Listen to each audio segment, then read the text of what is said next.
Hello. Video. There we go. Oh, happy Monday, gamers. Hope you're all doing it swimmingly today. Been a minute, you know. Been quite a while since I've done one of these British rounds. Because the round that we're doing today was meant to be last week, but it was delayed. The round before that, I didn't do because I touched grass instead. And then I swear there was a week break prior to that as well. So it's been quite a while. Been a minute since we've been doing some Great British action. We'll see how today goes. Friday went really, really well for Ariel. So we'll see if we can kind of follow the same theme for today. Let's do this. I done round 1 and 2 of this series, and both of those tracks I have been to in real life and knew the layout of, which made learning them actually quite a lot easier because I just knew where the track went. I only had to learn where the ruts and bumps were. I've never been to Landrake, that we are doing today. I've also not really seen much of Landrake ever. So it might take me a little bit longer to learn the track today than it has done the last couple of rounds of that. So we'll see how it goes. I'm pretty damn good. Yeah, I'm good today. No issues to report at all. I'm hoping that I stay a little bit more awake towards the end of this. Because I fancy a bit of a gym sesh afterwards. Do you know what's hurting me at the moment during all of this ultramarathon training is just looking over at the weights and being like, I really just want to go do some bicep curls or something right now. Because I love lifting weights. So at the moment it's just run, and that's it. Well, bit of running, bit of walking. Tonight I think I'm just going to do a long session on Stairmaster.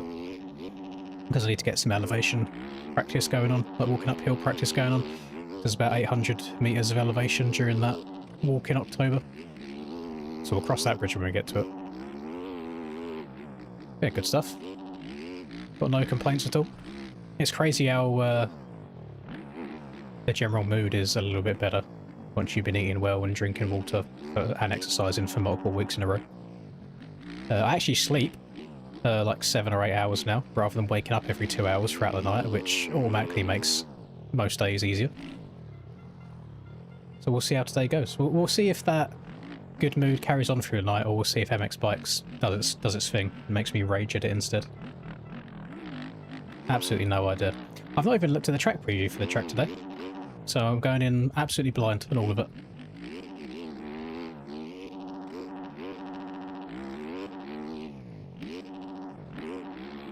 I'm getting a bit nervous about that walk though. Like, the closer and closer it gets to it, and I'm realising just how far 50k is.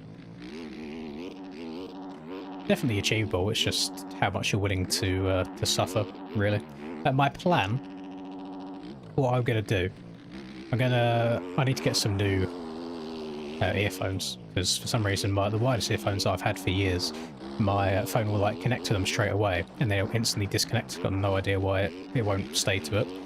So I think I need to get some new earphones, and I'm just going to make like a custom playlist, like download a bunch of stuff to my phone. It's going to have a bunch of white girl music. I mean, how can you not be happy jogging along to like Katy Perry, for example? It's then going to have a bit of Goggins in there screaming at me, telling me that I'm a bitch and I'm a pussy. And then I'm also, it's going to get a bit soppy, I'm also going to put the song that played at Nan's funeral as well. Because it was actually a cover of My Way by Frank Sinatra. But I think I'm just going to put Frank Sinatra's version there, because it's an absolutely banging song. But hey, if you need motivation, that's the way to go. You robbed my thumbnail for your stream. Get striked, give me all your revenue. Get finessed, that's how the system works these days, gamers.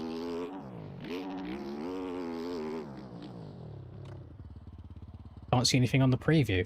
Oh, wait, so who... was it Fuzzy earlier that said that the preview was blurry? It's a good thing I haven't watched it then. Yeah, I've not looked at it at all. Password for the track is only on the shop, unless you're like a privileged YouTuber like me, and people post it in the chat for you. I mean, well, I don't think anyone on the Twitch chat will post it, unfortunately, Smeezy, so yeah, keep an eye on the shop, or go over to my YouTube stream, because then someone will probably post it in there.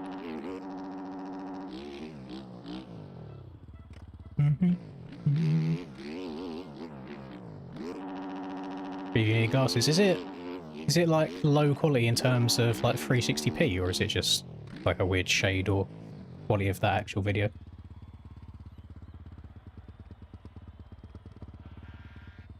I don't feel like I'm sitting in the right spot today. I feel like a little bit off centre. Mr. Dum Dum Binks, 30 months. Ooh. 6 to go. 6 to go for 3 years. It's got a weird focus on it. Oh, okay. I won't bother going and watching it then. We'll learn it on the fly together. Learn it on the fly. So I'll be able to play the track in about 4 minutes from now. And then in 34 minutes from now, the qualifying will start. Feel a bit wobbly on the game today. I thought I'd hop on and just feel decent again, especially since this is the last track that I was doing good on. I notice I get into like such a flow state during races, and then even so, if I'm like flowing at the end of Moto 1, even the 5 to 10 minute break in between motos, the first couple of laps of Moto 2, I'm hella sketchy again. That's just weird how once that muscle memory kicks in, once I've done a couple of laps, I'm alright. Yeah, I'm good, thank you, clergy.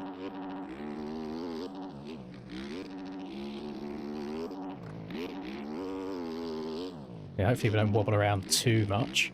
I mean, in terms of goals for today, definitely podiums. I mean, with how I've been playing at the moment, I don't see any reason why I can't. It all just depends on kind of the start, how good the track is for passing. So we'll find out. And the last one of these that I'd done was Preston Docks, and I've done pretty good there. Did I win the overall at Preston, or was I second? Because I know that I won one of the motos. But I seem to have a good habit at the moment of choking overalls. Choked the overall at Southwick with a bad Moto 1. Choked the overall at Millville with a bad Moto 1. Choked the overall at Redbud with a bad Moto 1. So Moto 1s are not my cup of tea so far. We've got now. I've got just under 2 minutes. Close the game. Let's get ready to go. Go into paddock chat. Shay's talking about me. I'm not opening Discord. During these streams, I have Discord fully closed, so I don't get any like weird memory leak. I could look on my phone. I have a feeling that Shay doesn't like me for some reason. Let me have a look. Let's have a look. Scroll. Scroll. Still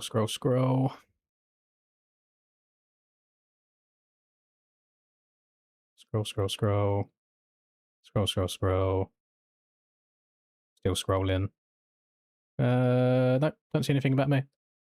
What we're laying for? Got one guide. It's crazy. That's not half past yet. What time is it?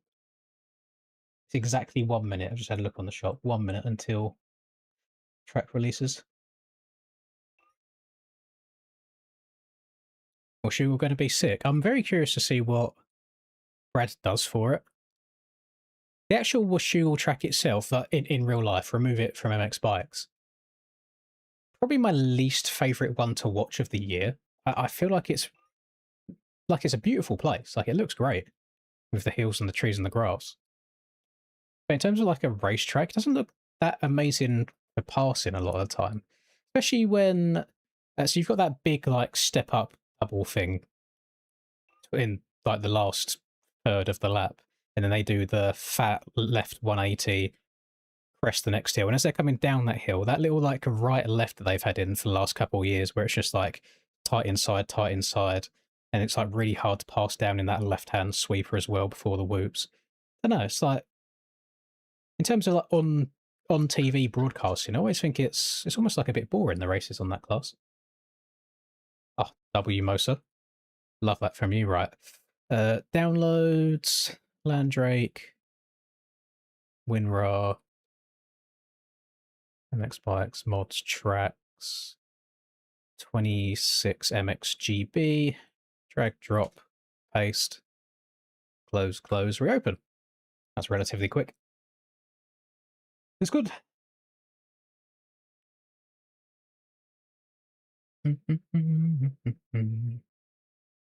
Ever since I shook your hand at Arena Cross, you've been a changed man. I'm glad to hear that. I think, when it comes to people like liking or disliking me, I think a lot of the dislike comes from the complaining MX bikes. It's like in person, when it's nothing to do with MX bikes and I've got nothing to get annoyed at, I like to think that I'm relatively relaxed, somewhat normal, definitely a little bit socially awkward. But outside that, I don't think I'm a dickhead in person. Do I like GPs or AMA better? Real life watching, I'd prefer watching AMA. GPs need to sort their stuff out in real life. It's just, but I never watch them live. If I go and like watch the races after the fact and I see like 20 people on the gate and it's just like, what are we doing here? Like, you're meant to be the premier series in Europe and you can't fill up a starting gate. Right, you're gonna have to excuse me, because again, I have not very much idea about Landrake. It's not a place I've ever been to or a place I've ever watched or seen. I did watch... Who won the British earlier this year? Around here. Because I watched a little bit of their GoPro. Can't remember who it was. And he was battling with Tommy for a while, and Tommy was taking like a disgusting low line on a step up. And I was like, damn, Tommy cheating like crazy. Hate to see it. Yeah, you're gonna have to bear with me. I'm gonna get glimpses, I'm gonna get flashes here and there of where I'm going. Other than that, nothing. But this should go uphill and then to the left, I believe. After that, I'm a bit clueless. Uh-oh. And again, it's been treating me really, really well recently. I will be turning the chat off during the races, so I'm not distracted by it, because I've been doing that ever since Redbud Moto 2, and since Redbud Moto 2, I've had really, really good results. Or if the results like, haven't been amazing, if I've got like a fourth, for example, the actual pace in the race has been good. I definitely think it helps me lock in a little bit more. This is going to be really, really fast. All of these ruts are big. Looks like you can really get the bike cranked over in a lot of them. I've been looking very unk. Are we talking about actual aesthetics in terms of my face, or are we talking max bike speed? Because the bike speed definitely getting there. And the only thing that I changed since I started doing a little bit better was I changed my direct lean, I think it was, from... I think it was around about like... It was between 60 and 65. I was copied one of Cam's setup videos. And I changed it from that to... I'm either 80 or 85. I want to say 85 now. Which definitely helps you get the bike lent over faster. It just makes it a little bit more twitchy. So it's like you can go quicker, but harder to be as consistent. I don't think the consistency has been terrible at all.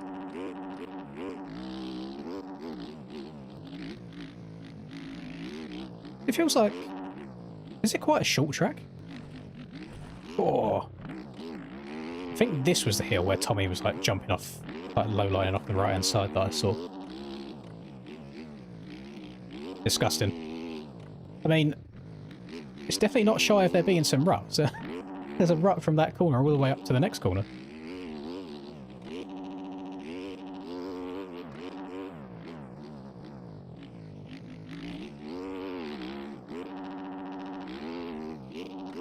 Yeah, BP kind of nailed it perfectly with what he was saying, because I discussed this with him the other day in terms of shutting the chat off and locking in. And he says you just, like when you've got the chat open, you're trying to be a streamer, you're in streamer mode too much, trying to talk and entertain, where people don't care if you're talking or not during the races, they just want to like see you do well.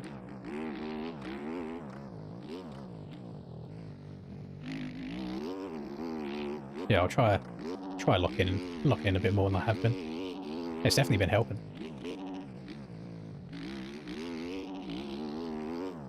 It definitely makes me like regret leaving like a Redbud Moto and not having a great hangtown or not having a great high point. So things could have gone like a little bit differently. throughout the course this year so far. I'd be battling with Tyler for second in the championship. I don't think there's ever a universe where I'd straight up beat Cam for it. Like, Cam's just too consistently good. I feel like Cam's worst place he ever gets is, like, in terms of like overall, would be like a third, maybe. There's only so much you can do, and he's like 50 points clear of everybody now with only a couple of rounds left, so he's chilling. This bit's like hella sketchy. Like really, really choppy. Got finish line here. What are the ruts looking? Oh my god, you gotta be very careful turning across them. Even Troy's been riding good. No, Troy's been riding great. Very, very good. I'd say he was riding really good in Supercross as well. He was a bit hot and cold in Supercross, but the Supercross it does end up being quite start dependent. Like if you get caught around about like 10th place or so, really difficult to make up any decent amount of time. Being outdoors, Troy's been doing really, really well.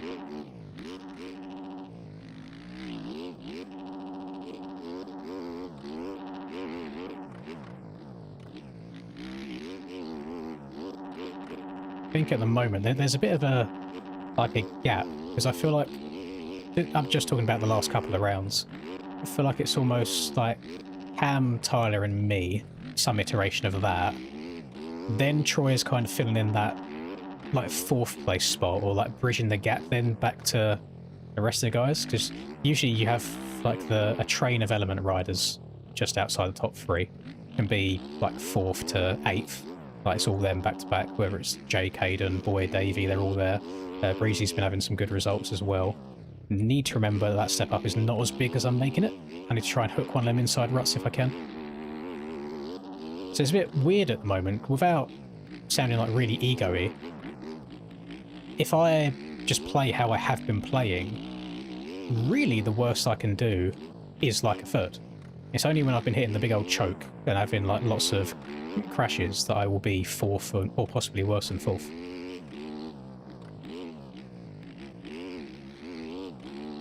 Yeah, I'm not sure what the prizes are, or if there are prizes or anything for the championship, but I'm hoping I can end up 3rd overall. I don't see any reason why I couldn't. I'm really struggling, so from the top of that hill all the way to here, I'm kind of struggling to see where the bumps are with how they're coming at me. It's like the game's loading them in really slowly.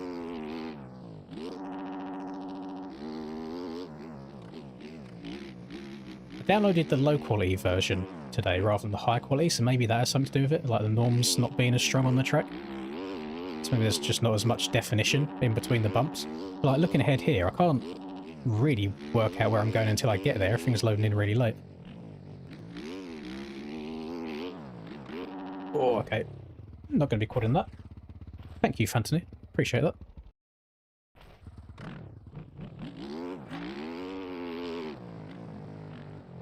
Yeah, early Supercross did have a lot of DDoSes. They touch wood, that hasn't happened for a while. I'm always curious as to what's happened to somebody for them to want to commit that much time to like ruining other people's Friday nights. It's a very niche thing to do. And it's quite a small community as it is anyway, to have people that dedicated to being bad actors is kind of crazy. I think I'm taking the same lines a lot of the time. I need to experiment with different ones, just in case I get a stinky start and I've got to try and catch up with people. Right, this is the one I've got to slow down for. Middle there's quite nice. Still gives you a good slingshot up the hill as well. Oh. God damn it.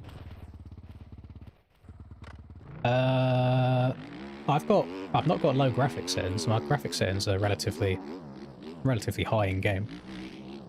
So it must just be the actual low quality version of the track itself. It doesn't make it easy. It's like I'm looking ahead. I'm trying to look to the next corner. I can't actually like see what's coming up or work out what's going on.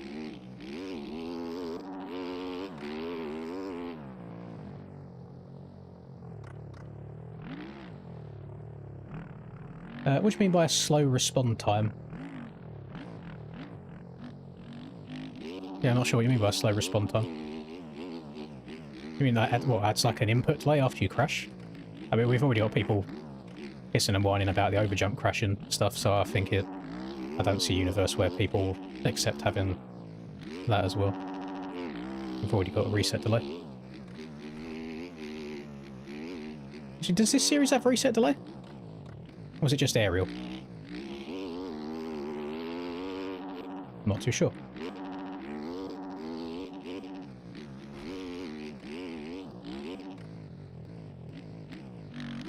You kind of hung out to dry there if you end up on the far left. I want to try and up far right.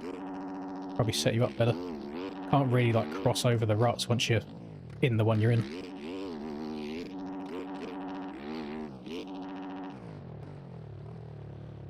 You thinking what I'm thinking?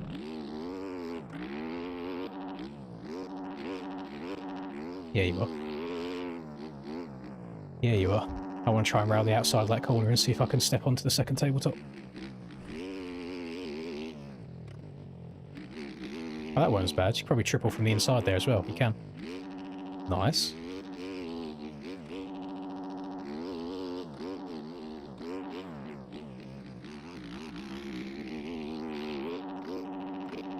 Okay, I can't do that. I am not talented enough to be able to step onto that bad boy. Yeah.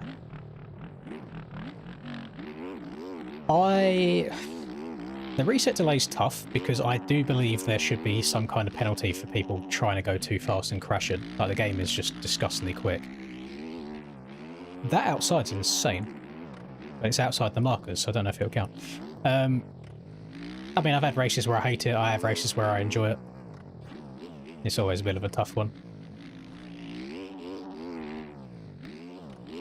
It does make having like a really bad opening lap or two, if you get caught up in a lot of chaos, even worse. Because if you're having a bunch of crashes that aren't your fault, and you're getting penalised extra because of that, it's really frustrating.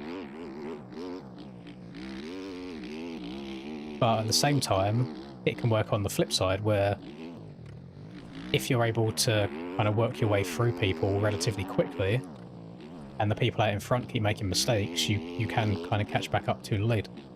There's pros and cons. I really don't mind it. Hello, Reaper. Who's the GP points leader? I've got no idea.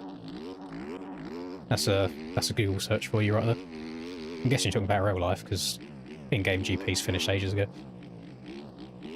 Actually, I think it was Coonan, I believe, but now Coonan's got his injury, so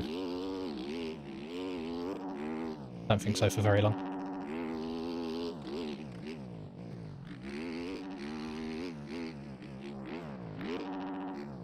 I mean, the outside here, that outside looks pretty massive as well. There's a lot of confusion around here so far. There's just so many lines going on. I'm not sure where I want to end up. Okay, I can't triple from there. And you don't want to be jumping 3 times through this section, so I'm guessing you want the second rut in that corner.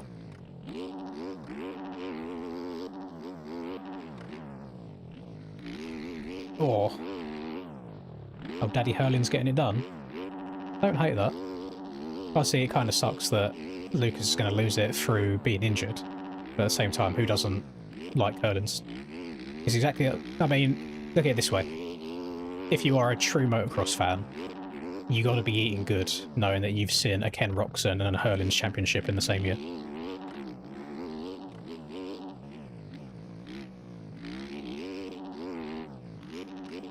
Oh, there we go, use my brain. I was like, okay, let me actually check up there. And here as well, to the middle. Yes. Oh, that was smooth. I don't know why I sat down there, though. Like, I stand up in a lot of ruts, just it makes the suspension work a bit better, but there was something about how I landed there. It just made me feel like I needed to sit down with my leg out early.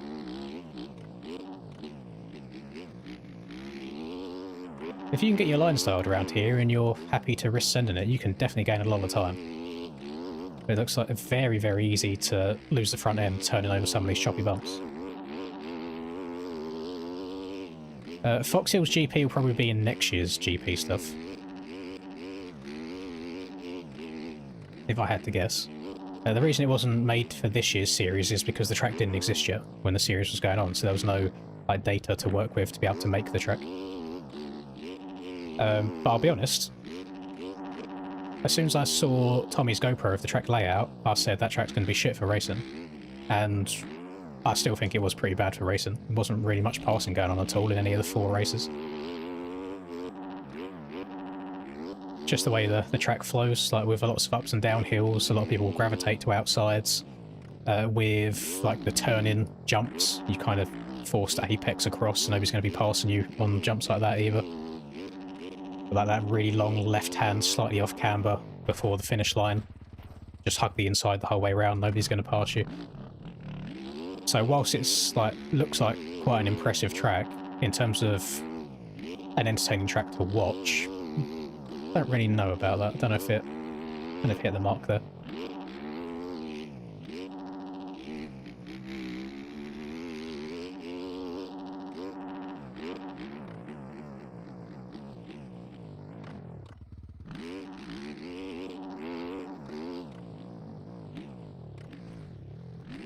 I'm kind of skipping around right now, but I feel like it's the kind of track where everybody's going to be skipping around, no matter what you do. Oh, I couldn't make the inside. God dang it.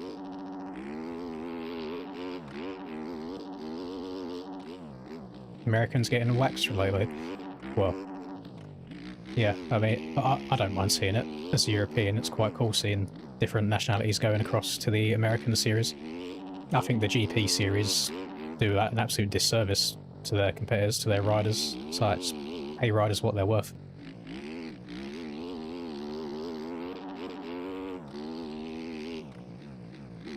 In terms of like American talent though, with Sexton getting cupped by a Cowie, with Tomac being injured, and people aren't going to want to hear this, I think Tomac's days are behind him. I really think he's done too much damage to himself that he's never going to be what he once was to challenge for championships.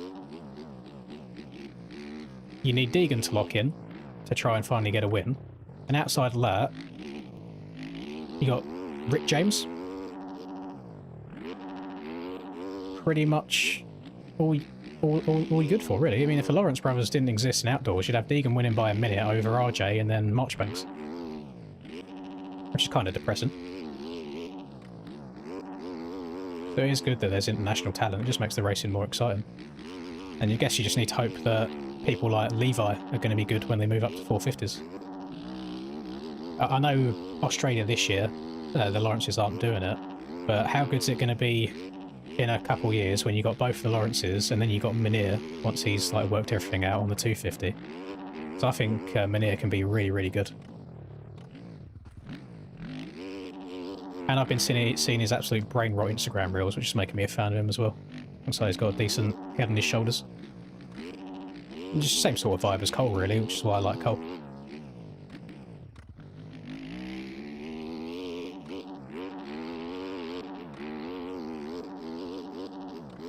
I'm not sure what's been going on in Oceania as of late, but New Zealand and Australian riders just seem to be a different breed these days. Chad Reed punching the air right now when he had to do it all, when he had to rely on like Michael Byrne to help him.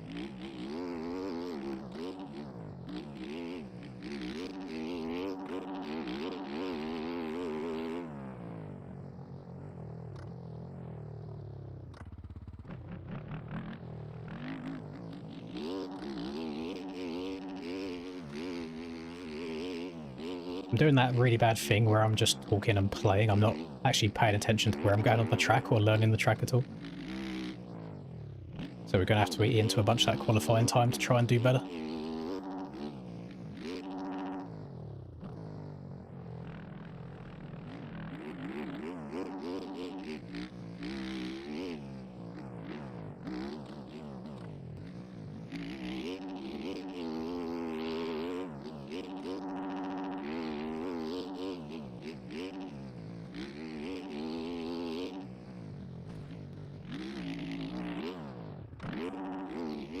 Oh. I cannot believe. So, Moto2 or Shugal First of all, I mean, this is all definitely bias. I can't believe Jet got penalised for actually going off the track and making the track longer for himself and not gaining any time. That's crazy to me. Secondly, though, how do you just decide on the last 2 laps to give her all the beans and drop Deegan by 10 seconds and gain on Hunter by 10 seconds in the space of 2 laps at the end of a race? So I'm like, he's still in there somewhere. It's just the consistency that's been lacking for him now. I am on the yummy, Steve, yes.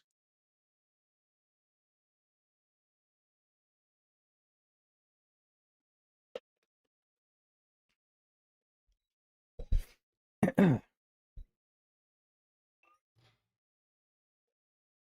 I mean, I've been riding around it enough that I ran out of fuel. You reckon 56 is going to be top? I'm at a 201 right now, which is not ideal.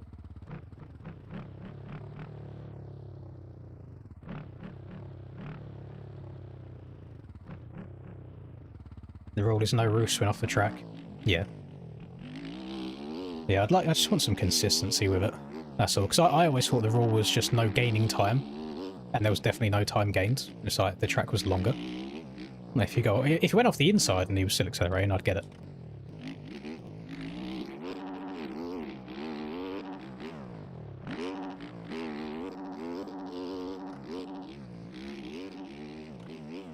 I think that this championship is definitely Hunter's to lose. Because he just has to be trading wins with him. Like, if they go 1-2 and 2-1 every single week, they're staying on the same points, just never going to catch up. Because they haven't got anybody at the moment to come between them. Unless one of them goes down. But if one of them goes down, then they're already giving up points anyway. There's no one in there to be able to sneak in and take extra points away, like I thought Prado might be able to do half decent this season. He hasn't really done anything other than Parlour. And I'm pretty sure that's just because he was practicing at Parlour for so long before it started.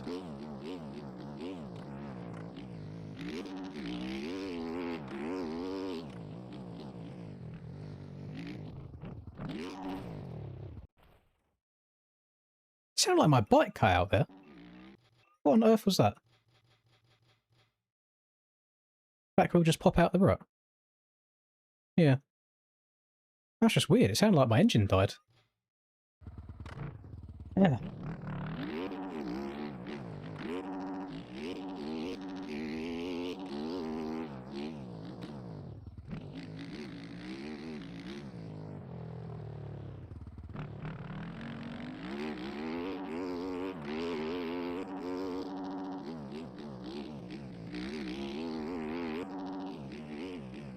Yeah, I'm struggling around here as well at the moment. It's quite a techie track.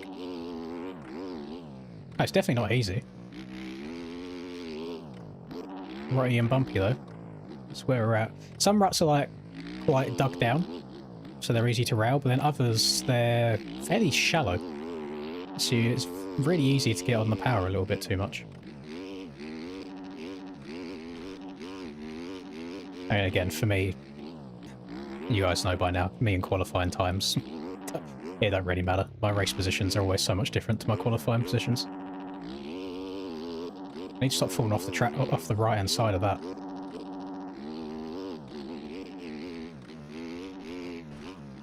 Oh, see, that felt good to start with, then it just kind of disappeared at the end.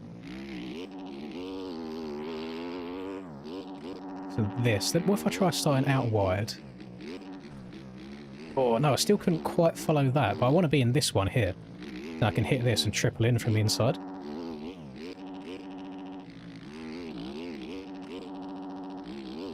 I'm guessing you want to just straight line this as hard as you can. Slam into that inside, because there's no reason to go around the outside when you're just scrubbing these 2 jumps anyway. I'm going to straight line your way across here. I know the outside up here is good, but it's like you're covering a lot of extra ground, so that inside there could be just as good. This inside rotor's nice, or at least it's going to be until the track goes away. And that inside kind of disappears halfway through. I'm guessing that's why my back wheel pinged out of it. I don't know if 3rd gear was the move there, but it felt smooth.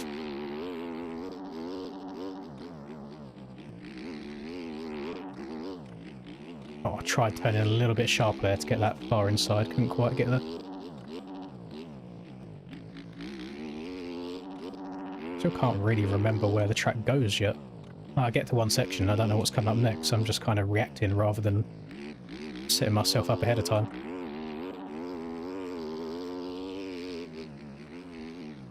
Oh, yeah, that inside one just disappears as well.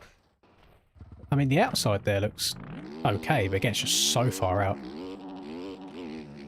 And then it doesn't really set you up good for this straight here, going to the right and to the left again.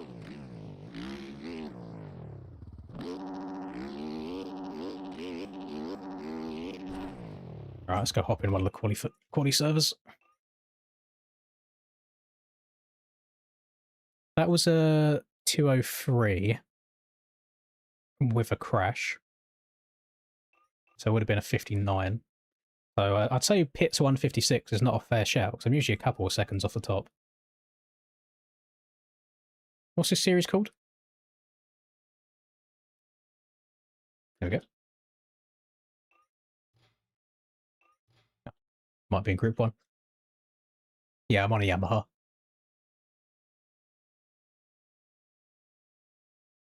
Nice.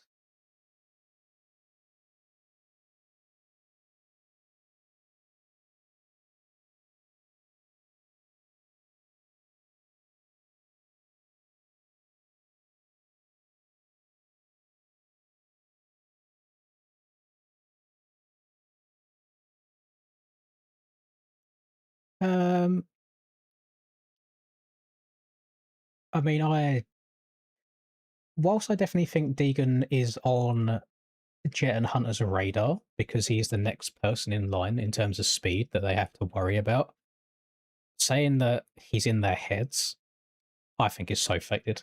Like, he hasn't even come close to getting a win yet. I think they're far more worried about beating each other at the moment than they are about him. But it's like, there's two different sides of the sport at the moment. You've got the Deegan fans who are more like Jake Paulers. They're there for the drama and the showmanship and the antics. And then you've got like the Lawrence side where you just like watching the perfection of the riding. And right now I absolutely loved watching Deegan going from last to fourth and just seeing him hanging out. It's great. But at the same time, I also really love seeing Jet or Hunter just up on the pegs, doubling their way around the track. I find that so satisfying. But for the people that just sit there and be like, oh, Deegan's in their head, that's why they're crashing, he's still not close when these crashes and mistakes are happening. Like, they're forcing each other into these mistakes. Because whilst I still don't think Jet is 100%, Hunter is pushing him harder than he has ever been pushed ever right now. Which again, I think is why Jet is having to make mistakes, because he is having to go faster or try to go faster than he has done. But I don't think that's because of Deegan. I think that's purely because of how good Hunter is at the moment.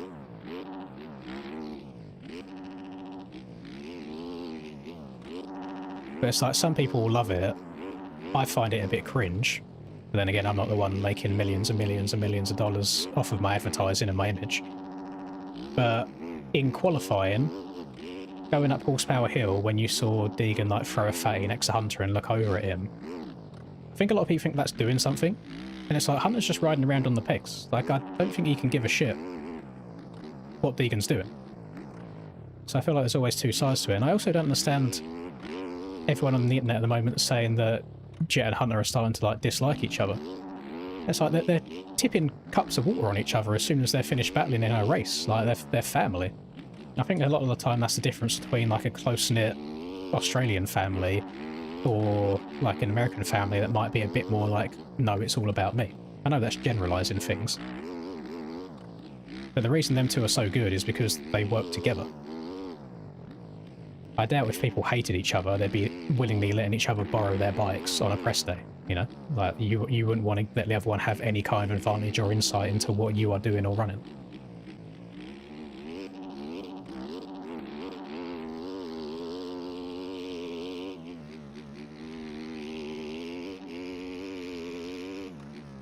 So we got just over 2 minutes until the actual time qualifying starts. I mean, Aiden's run a 58, so Aiden's barking around it. Hopefully I can pick the pace up a little bit then.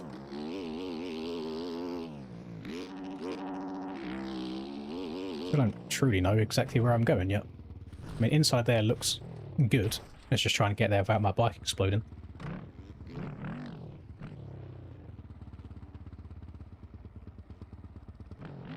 I'm excited to watch Lucas come over next year. Sasha, I still don't see him making it through an entire series. It's definitely not Supercross. Sasha is going to hurt himself really, really badly in Supercross. I don't like saying that because I don't like seeing riders get injured, but it's going to happen. He's far too loose to not hurt himself in Supercross. I don't think either of them are, if they're not hurt, I don't think either of them are going to be particularly good in Supercross. I just think it's all going to be done outdoors. A lot of people are going to look at their Supercross performance in year one and be like, oh, they're just shit. And it's like, well, they don't do Supercross. Like, it's not something that happens in Europe. I mean, the French guys have kind of adopted a bit of Supercross now. They have a lot of Supercross races, but the scaling of it still is completely different.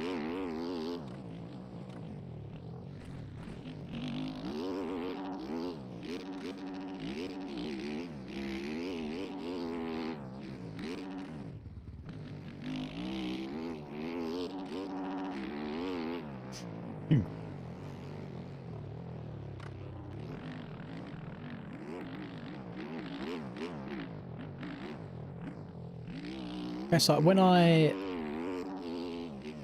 so Deegan's last to fourth Washougal and his last to fourth at Millville, they were exciting to watch. But then again, at the same time, it also exposed just how shit the depth of field is once you get outside them top three people. Plus Prado sometimes. Because everybody that I saw him pass in the last couple of laps of both of them races, they just looked like they was out for like a Sunday cruise. Like there was no intensity there at all. They was just like getting around the track and surviving. And what I know, like a lot of them riders are getting on a bit now in terms of their age. But if you are paid hundreds of thousands, if not millions, to ride motorbikes as your job, how can you not ride one at intensity for 35 minutes total? Like, that baffles me.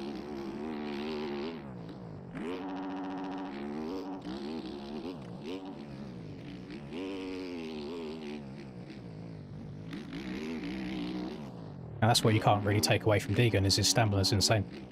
So like, resting the bike around like that is crazy. Like, I know I'm a fucking fat chud that sits here playing video games, but I'm not paid millions and hundreds of thousands to race motorbikes.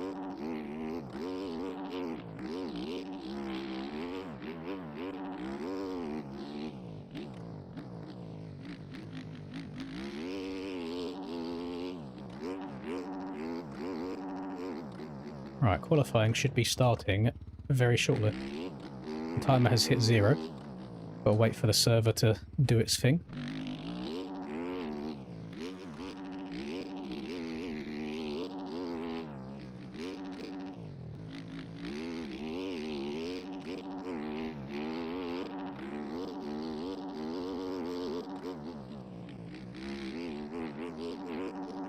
Oh my goodness, yeah, that little switch from left to right there, really difficult to get.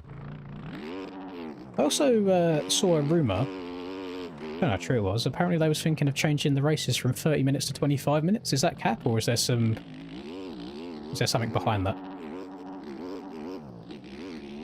Obviously I doubt it would happen mid-season, but maybe like next year's outdoors. I think that's a bit shit as well. Gives you less time to do anything from a bad start.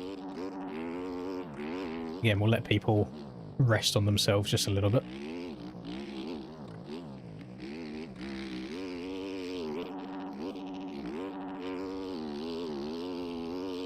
I mean, it would be beneficial for me that I can go to bed earlier on race nights.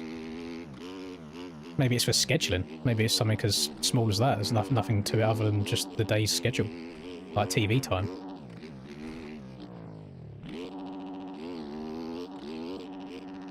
Because at the moment, I think it sucks that we don't get to see qualifying 1 ever.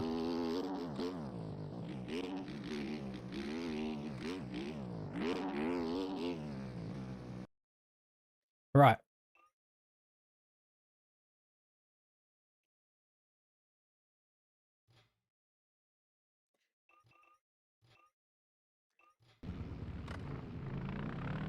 I'm going to bite my tongue for a while, because I've been seeing something suspicious the last 2 times I've played the game. From one rider in particular. But I'm going to bite my tongue and see what happens in this qualifying or in the races today.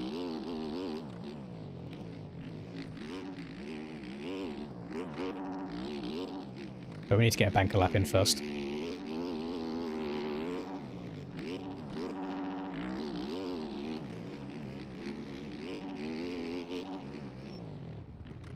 Oh, completely blew over that. Definitely gonna have to be the banker lap.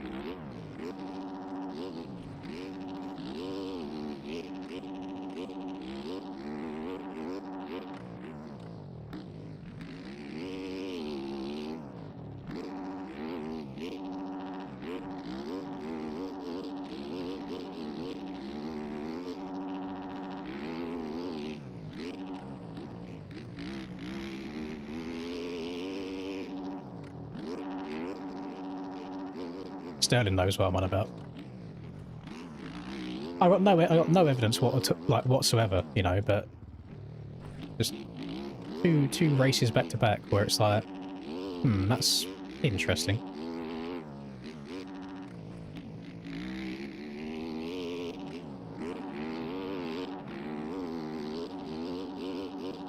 He sent me a message actually after Millville, because I was quite commenting on him how he was a bike tenth ahead of everybody on all the starts. And he was like, "Do you need help? Do you need help on how to get a good start?" So I haven't replied to him yet. Uh-oh. We're alive. Yeah, no clue where I'm going through these 2 corners yet. Oh my god, the bumps there are crazy. Kind of a passenger right now.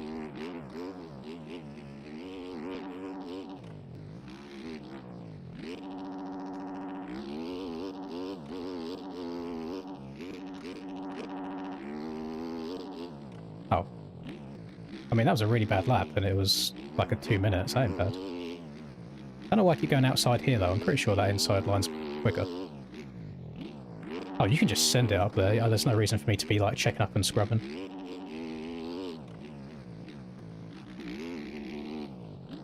A little bit of a frame drop in that right-hander. Hopefully we don't get too much of that. Oh my god. Just fully frozen. There's something about the Fuela tracks that I just get the weirdest of lag spikes.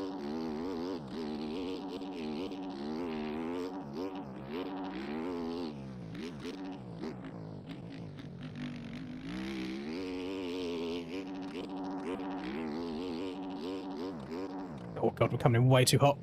Yeah, no, I couldn't turn for that, holy. I'm gonna try a middle rut here. How do I get into it? Okay, guess not. I can't see, I'm legally blind. Oh, don't slip out. Nice, that was... sounded hella sus.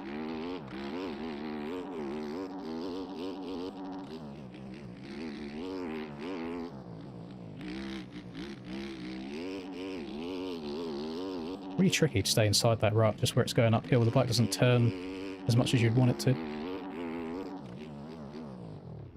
Oh my god, just a passenger. And I ride, and I ride. Oh, like, come out here and then square it off so I'm not turning over them braking bumps as much. Yes. Yes, I can.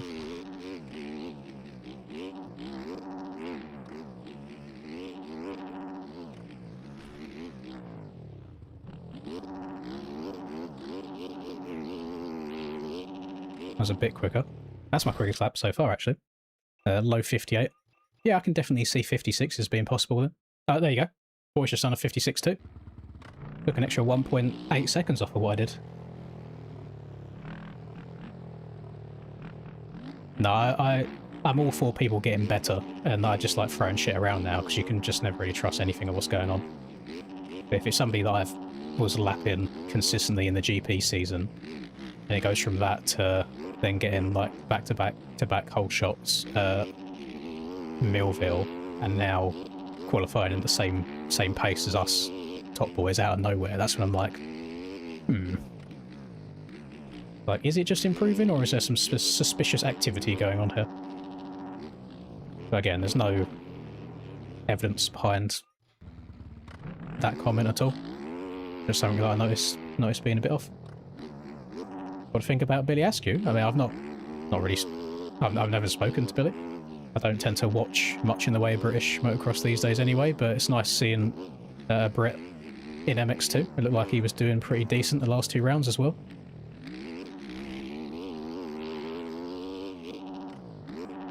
I went to... Obviously, I used to live, like, next door to Canada Heights, pretty much.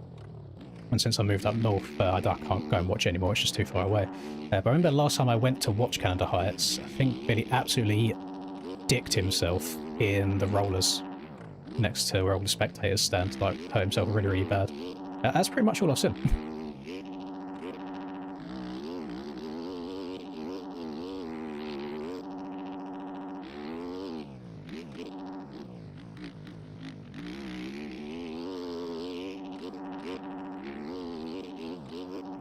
Oh my god.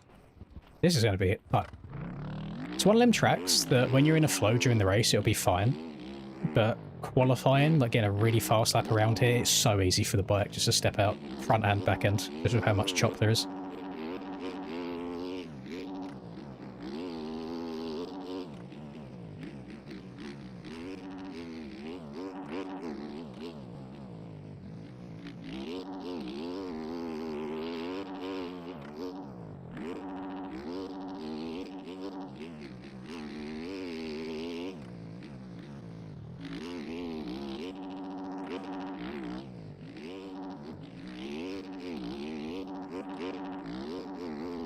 Felt nice picking the front end up over that.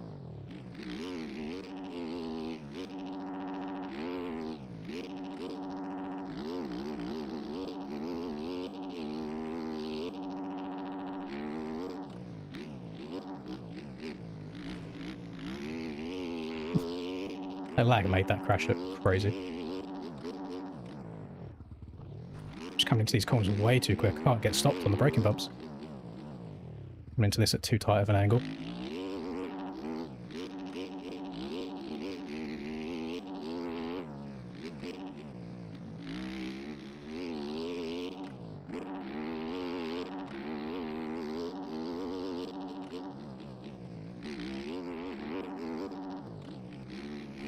No! Oh, that was a decent lap up until that. Really good lap up until that.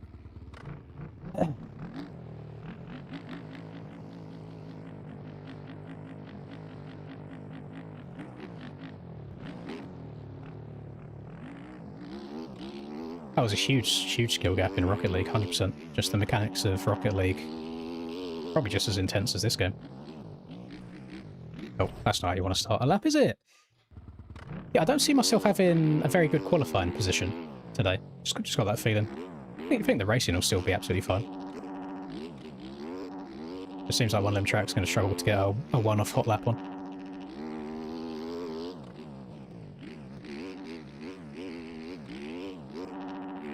Turn too far to the right down the hill, so I'm going to the outside. Oh, back end stepped out. This is what I don't like getting into the habit of, is you've seen I've just reset like 4 laps back to back to back. It really messes up your flow for the rest of the track when you do that.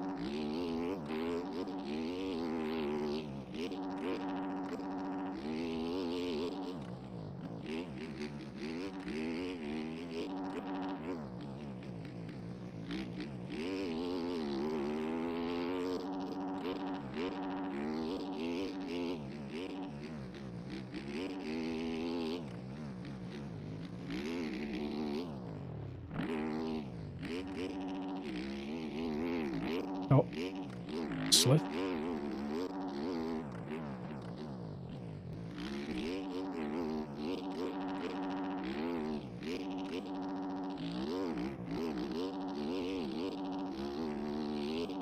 If I can get in the power down to the rear wheel, kind of just start skimming across the bump at the top of all the bumps.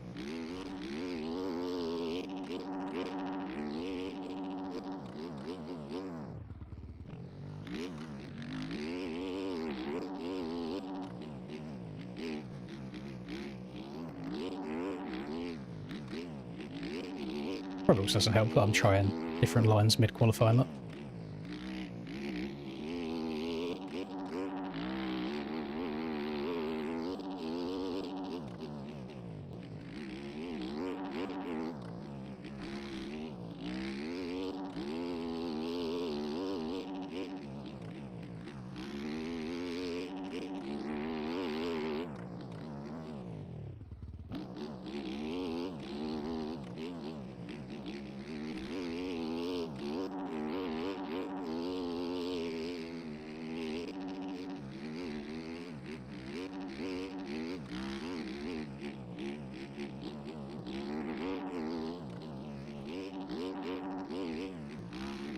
I reckon there's all kinds of straight lining scumbaggery you can do down some of these hills.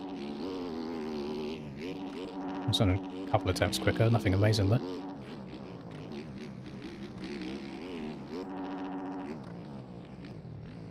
Oh, blew that. Keep going, may as well.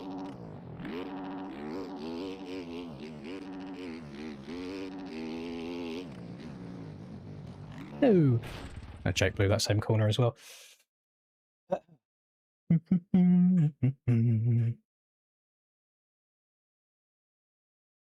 Overload crashing is the worst thing to put in the game. Don't overjump things. It's a very simple thing, you know? If you got people like Rax and Cam that can do full 30-minute plus 2 races at the speed they go without getting a single overjump crash, then there's definitely a method to it. You got to time your landings better. If you're going to send something downside a braking bump, make sure you land very, very front wheel high. That's pretty much the recipe. But I completely disagree. I think it's the best thing that's been added to the game in a very long time. Makes racing much better. It's not just brain dead, hold down right trigger everywhere. You got to think about what you're doing and where your bike's going to end up.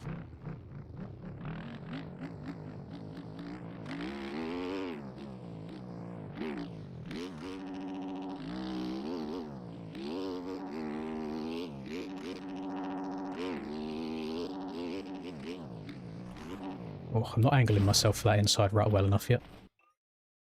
Oh, boy's in the low 55s, holy. Bro is schmoovin'. I believe he's in the lead of this championship at the moment. I'm not sure how he's overtaken Cam. As Cam had a stinky one at Ling last round.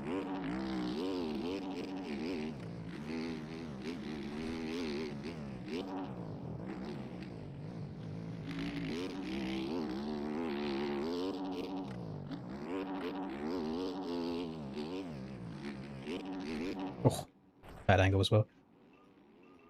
It's inconsistent? No, not at all.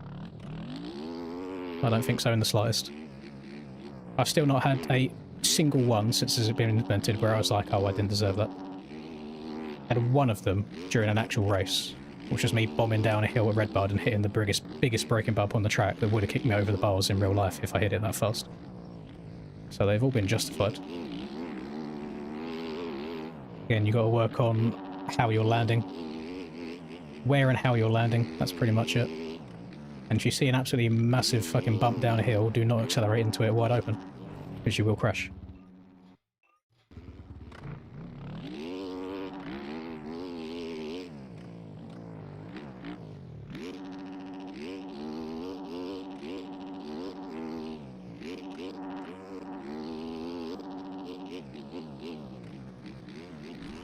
Oh. These top boys are so much quicker than me around here at the moment. Oh.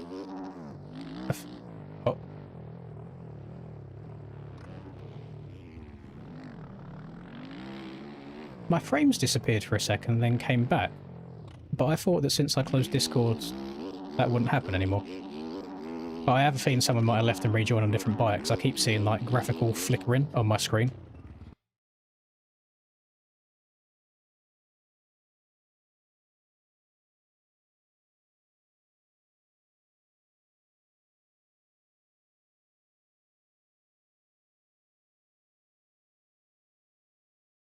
Trying to see if I could see somebody's name twice.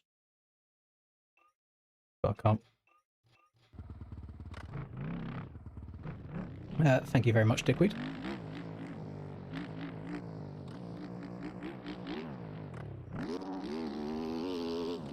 See that little graphical flicker I'm getting there?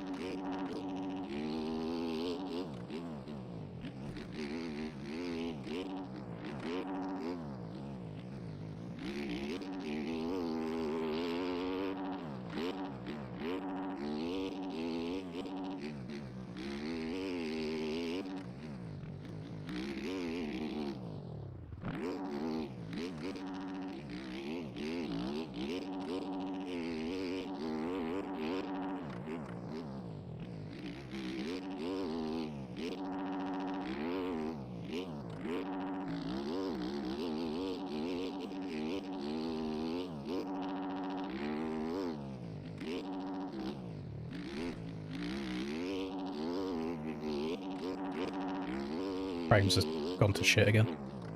Not like the memory leak frames, but just like freezes like I seem to get on all of the Kevin Foiler tracks for some reason.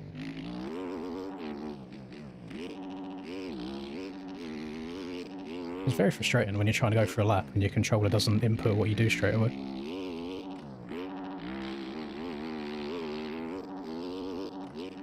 Oh my goodness.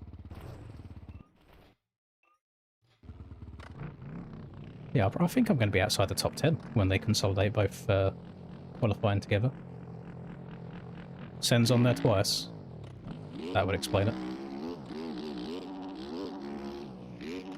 Hopefully nobody does that in the race server. That's it. It's one of the things. I still don't understand how something has to be explained to people after it's been more than 2 years since that glitch has been a thing. That was disgusting. Don't think I could do it again though.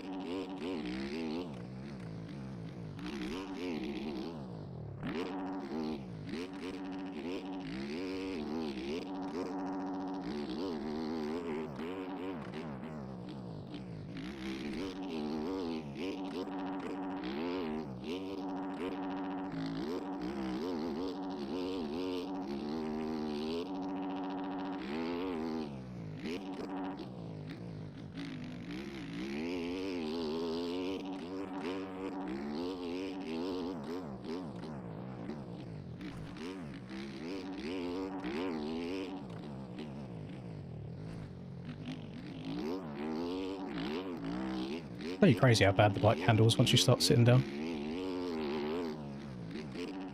I come into some corners like it's fast and wonky, and I just have the natural like muscle memory to sit down for some reason, and it usually makes things worse.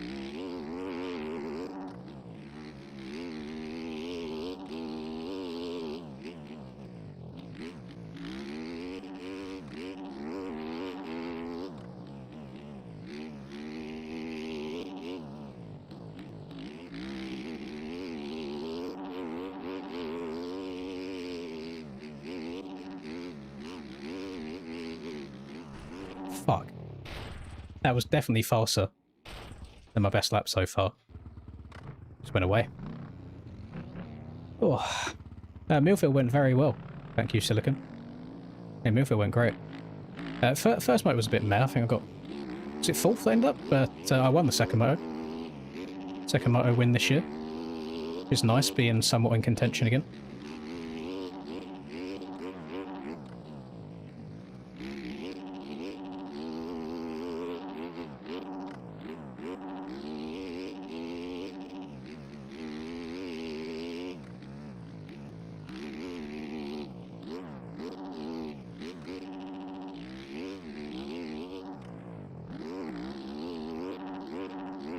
Jesus.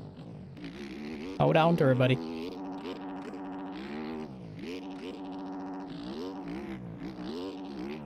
Fuck's sake. Oh. It's so hard to tell when you're going to go from sliding to almost backflipping. I guess it's kind of crazy.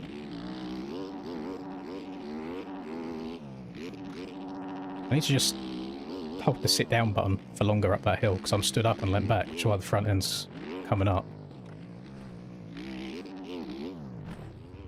That one was just a bad angle.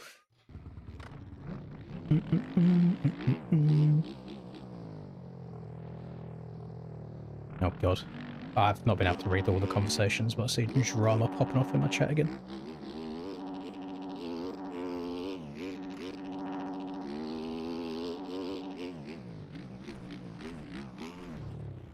Oh.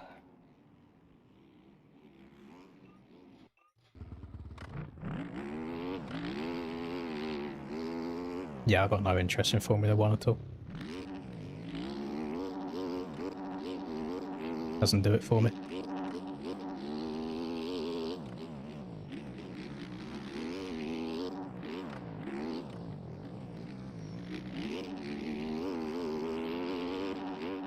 I notice that Formula 1 enjoyers always seem to get really upset when you say you don't also enjoy it. And it's like, why can't you just have your interests and I have mine?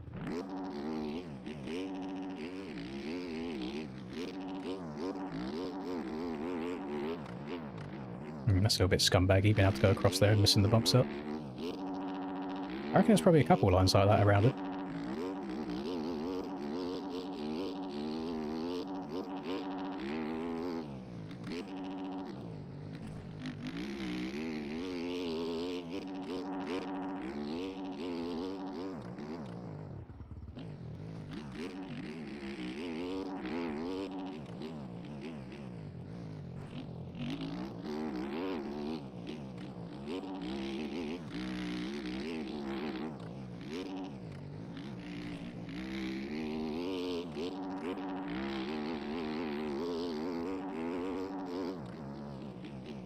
Completely missed the inside rut. I'm getting the first half of the lap actually not too bad now. It's the second half that I'm messing up a lot.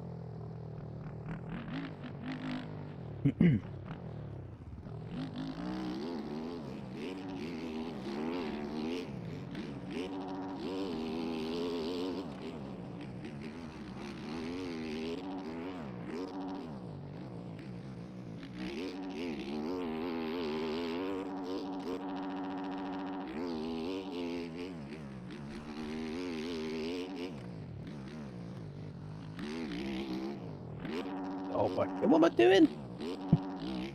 What's wrong with me? We'll reset that. I did say that I think it was going to be a little bit of a stinky qualifying session for me today.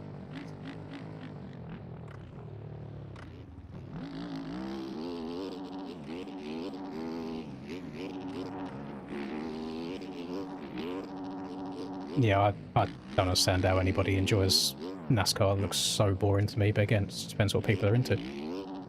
I mean, I've sat there and watched full games of snooker on TV before, and people will say that's boring. So, different strokes for different blokes.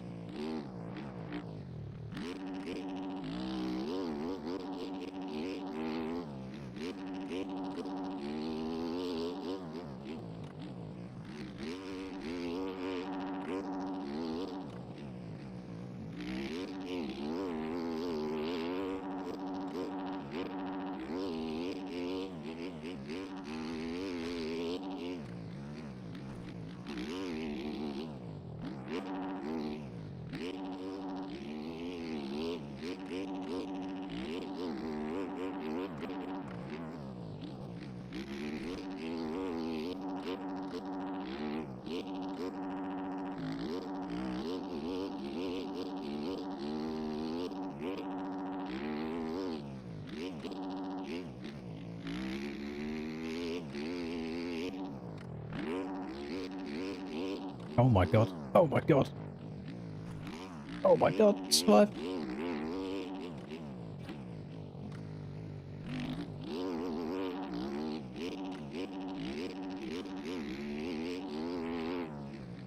No, don't go over it. Oh.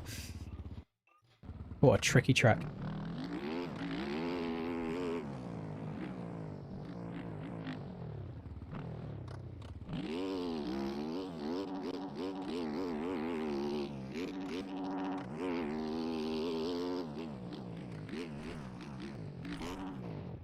No, with all due respect, having done zero research, I would guess that the reason older people can do NASCAR and people retire from one sport to go and do NASCAR is because it is less physically demanding than whatever their sport was prior.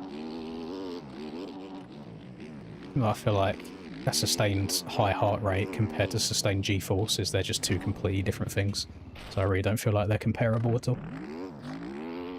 But at the same time,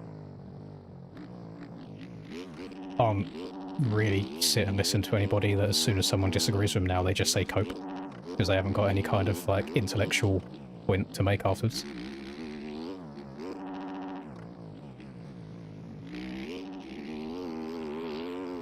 Like, if you tell me the sky is green, and then I say the sky is blue, and the reply is just cope, and it's like, well, okay, great conversation.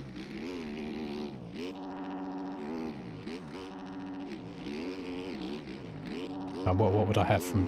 What would I have to gain by saying that the sky is blue?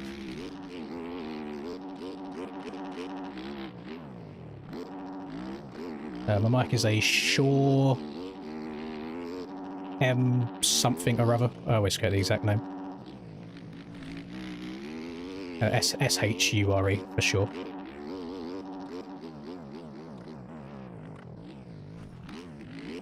That's a very, very common one between YouTubers and like podcasters.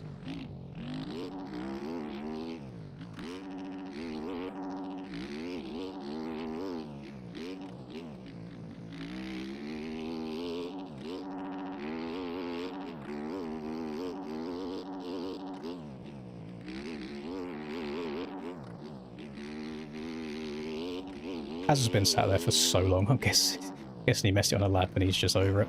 Oh god, there you go. I messed up mine as well.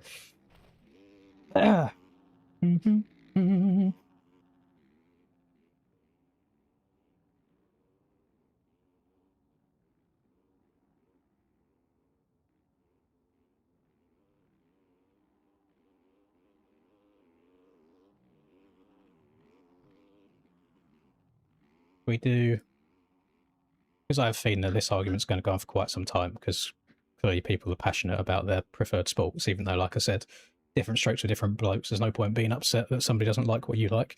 NASCAR driver average heart rate. A NASCAR driver's average heart rate during a race is 150 to 170 beats per minute. Motocross rider average heart rate. Professional motocross riders sustain an average heart rate of 170 to 190 beats per minute.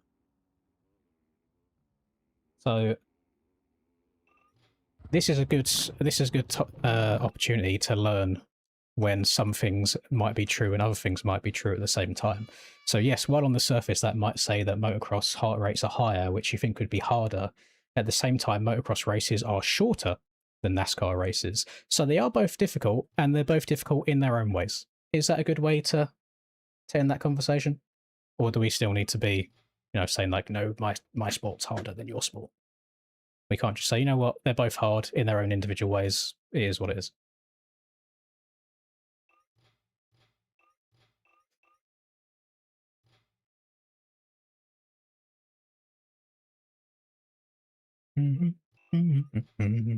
See, that took a whole 20 seconds to Google them. Come to a good resolution. Paddleboard is the hardest. I wonder why you mentioned that one. I mean, jokes aside, hobby horsing actually must be hella fucking tiring, like running around and jumping over them things all the time.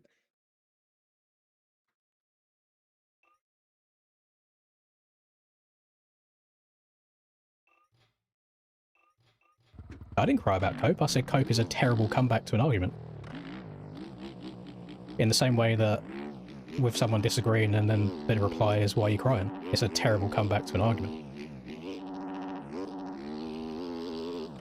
Like, I can understand if you're passionate about something, but you can't then just reply to someone's logic and workings with crying or cope.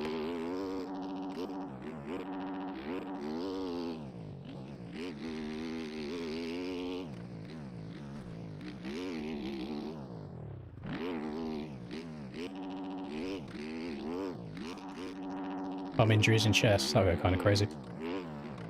My head will explode before the thumb goes in chess.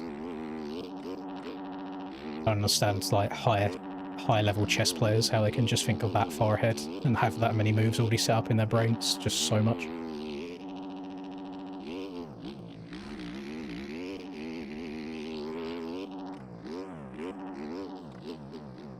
It's like, I understand the rules of chess, but anytime I ever play it with someone, I'm very just like reactive to what they do rather than proactive and plan ahead to try and, you know, gain an advantage. Me not high enough IQ to be good at chess.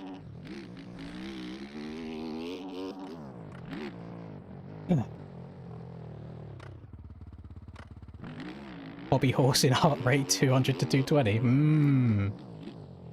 you reckon there's a Google result for that? Average heart rate when hobby horsing. Oh my god, it's 140 to 180. Oh my god, imagine redlining whilst you're hobby horsing, that's crazy work. But actually there, if you're an intense hobby horser, your heart rate's higher than a NASCAR driver. It's just what the internet said. I'm just relaying the information. I mean, the G-force is on a hobby horse, you know? Must be crazy.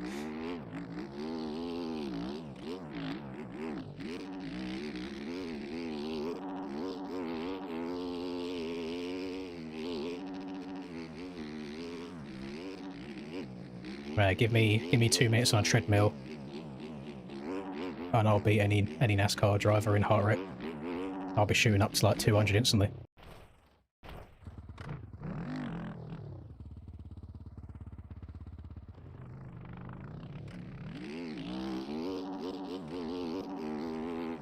Yeah.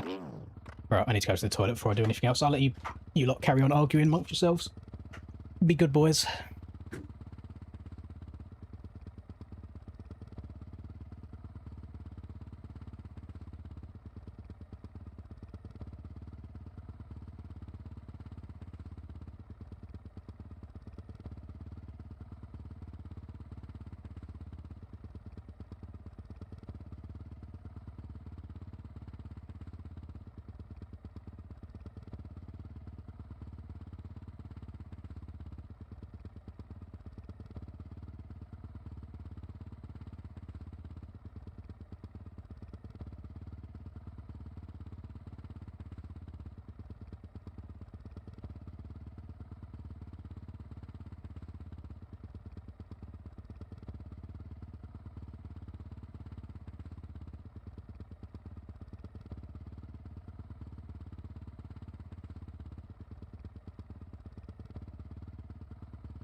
There we go. I am not a flat earther, no.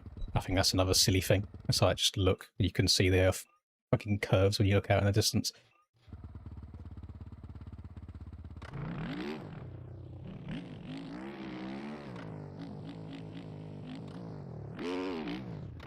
We do not need to turn this into a conspiracy theory stream, gamers. It's just going to end in tears. Everyone's going to be unhappy with each other. Don't do it. Oh, good news. I don't think I have to stream today. In terms of hop in, watch the LCQ. So I'm pretty sure Alex and Callum are streaming. Don't know where. Don't know if it's Twitch or YouTube. So I'm free to actually get a little bit extra practice in that I don't usually get to have. Which clearly I need, based on that stinky qualifying. What's the start on Landrake like? Up that hill and to the right. Okay.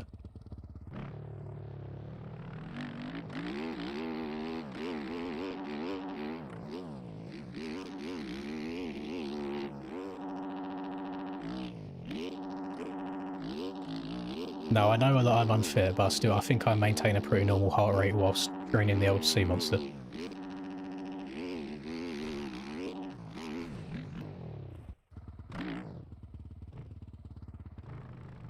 Them boys are a government psyop. Fuck, they got me. It's working.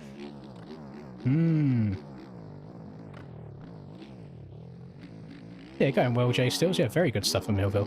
It was good, good night of racing. Yeah, it was just nice not having a first race that had me in dead last.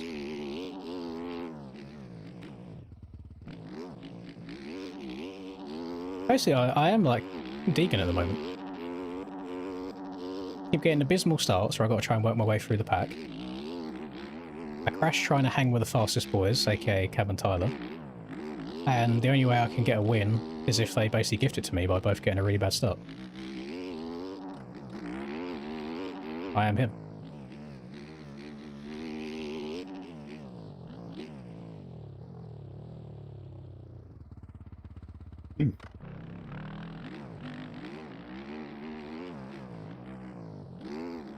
I'm scared about scanned tracks for racing now, Brad.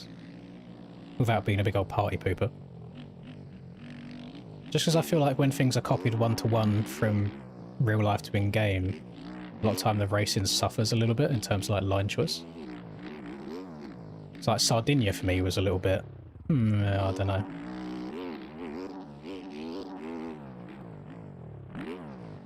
Yeah, I agree. I think the no chat during races has helped me a lot.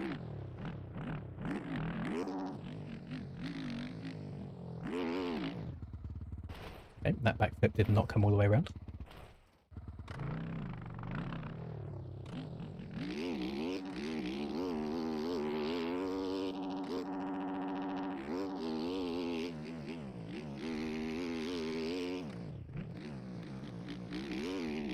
Well, I've never seen Cam and Cole Davies in the same room, so I'm convinced they are one and the same person. They look very similar to each other. It's another government operation.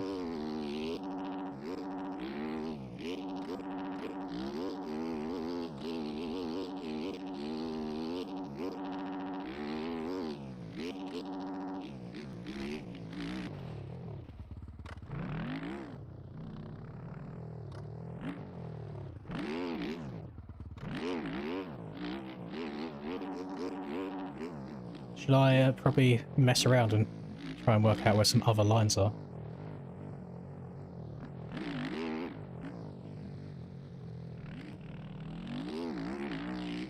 I always find going down like conspiracy theory rabbit holes interesting. More so with the fact that at the end of the day, what does it matter? Because your life's not going to change. You can still just live the life you're living.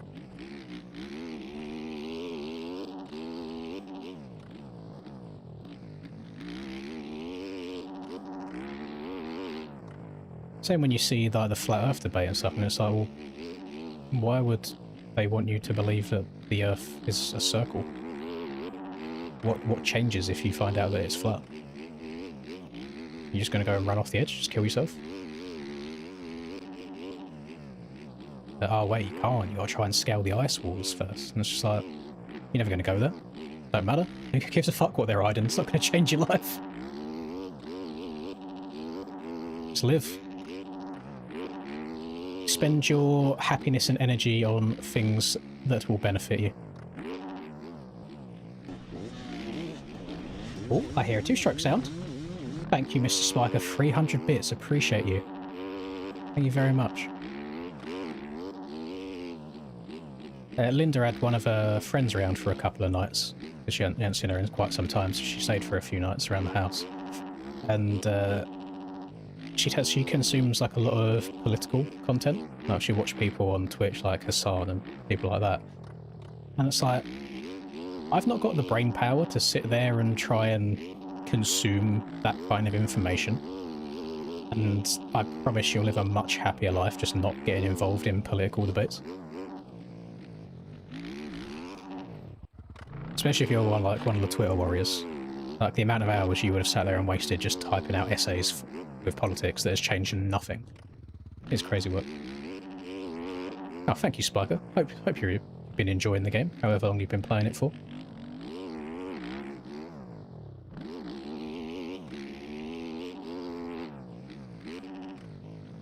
I'm not sure how this race is going to go today. I mean, I've had some slow qualifying before, but I was way down in that one. Hopefully everybody just keeps wadding themselves in the race. I can't remember if they're 25 minutes or 30-minute races. We shall see.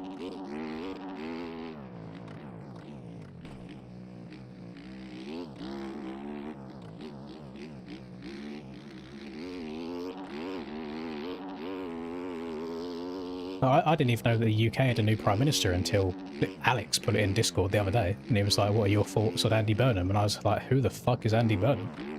I've got no idea. Because again, it's just something that makes no impact in my life.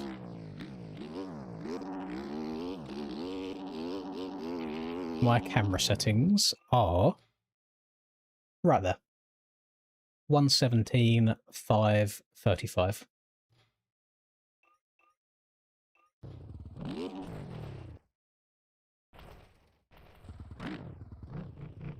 Yeah, track should be pretty gnarly with the road, I agree. Depends how high they put it, really.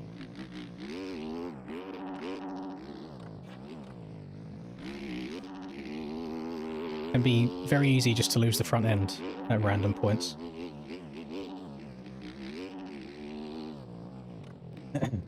I only streamed on Twitch on like the aerial races and for these on the occasion that I do them, so I'm just not on there very much, which is probably why you didn't know that I streamed on there.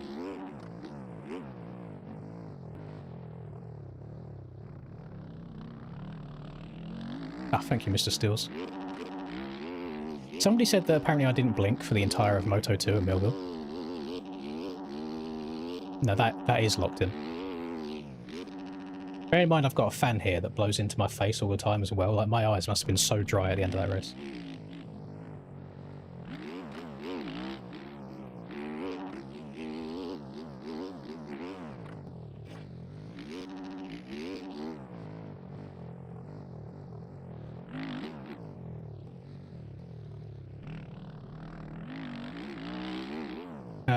Yeah, seat height is all the way back. You used to put it all the way down as well, but I think I might have moved it up just a tiny bit.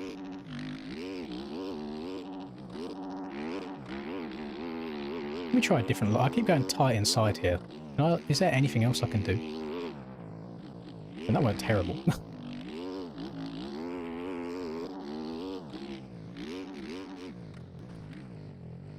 That wasn't amazing. Issue, I'm just looking at different lines, but it's like if I go outside in this corner, I then make this next chicane at the bottom hill really tight for myself. Actually, no, it's not where I thought I was.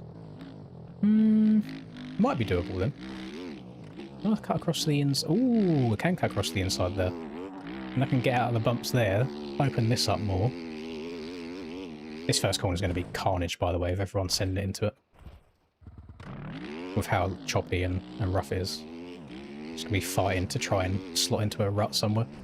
Oh my god. I can't see the braking bumps very well.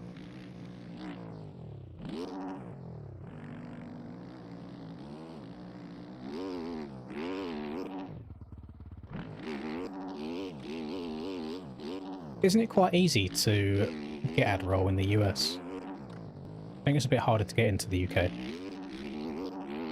So if I really, really wanted to lock in, I'd have to go to quite extreme measures.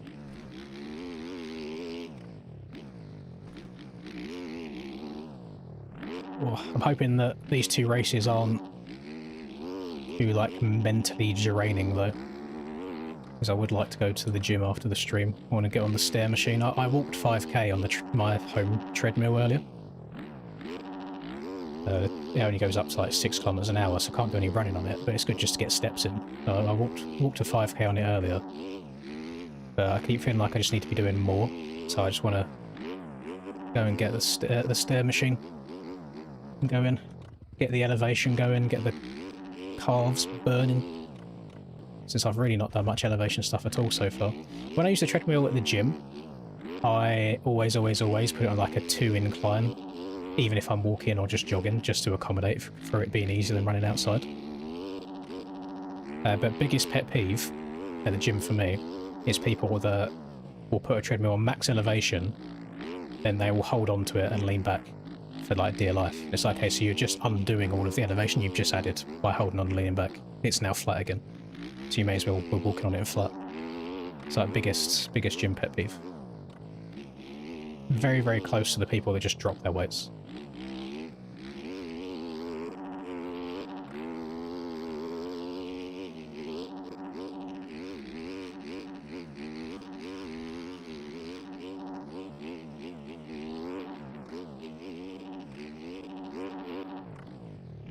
Yeah, I don't feel comfortable through there at all. Oh, I'm all for people walking at a really steep incline instead of like doing running, because I know it's really, really good cardio-wise and like calorie burning wise.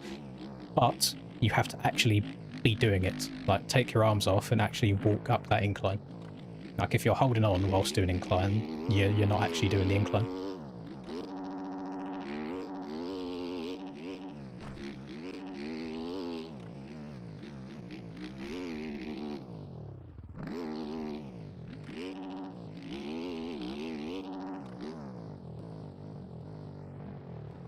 Cannot give you a time for the moto starting, unfortunately. I'm just waiting for LCQs to be done. I would say if the races don't start within like 20 minutes, then there's a problem.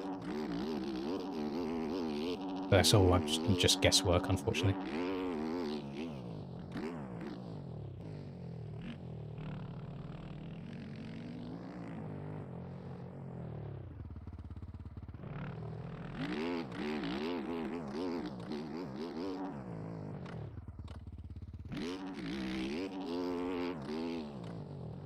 Yeah, get started as soon as possible, Brad. Don't do what I did and leave it till you've got 10 weeks left to start training for a 50k. There's people out there that take a couple of months to train for a couch to 5k, and I'm being like, yeah, you know what? Times it by 10. And in less time. I'm just lucky they've got very lenient cut-off times. So I think if you start as early as you can, as long as it's all finished within like 14 hours, you're fine, which you can do very comfortably just walking the whole way. I just have to make sure that I stay on top of the nutrition and hydration so the body doesn't give up. But I still want to do it in a relatively okay time, so I'm going to be doing a bunch of jogging in there.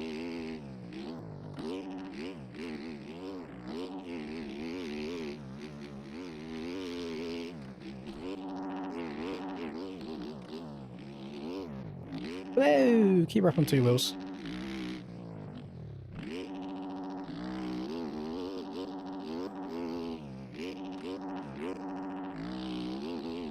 Nah, you can't be having too many of the gel packets.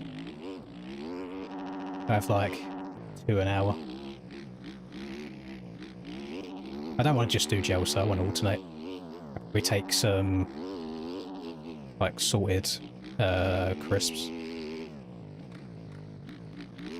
Take the old SIS energy gels.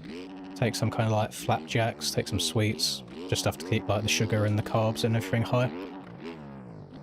And then in one of my drinks flasks, I'll have an electrolyte drink, and then in another one, probably fucking Lucozade or something, to be honest, like sports Lucozade. So one will keep the old glucose high, and then the other one will make sure I'm getting the electrolytes in that I need so I don't cramp. Oh, straight over the front.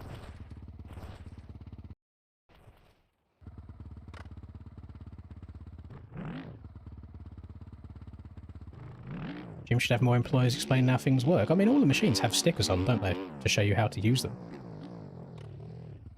Including the correct body positioning and all sorts, so I've got no idea how people still do it so wrong.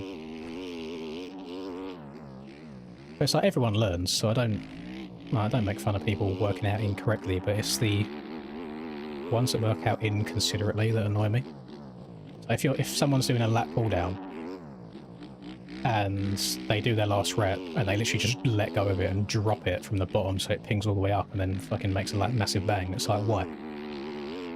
It's like, if you can't put it back in a controlled manner, then clearly it's too much weight for you.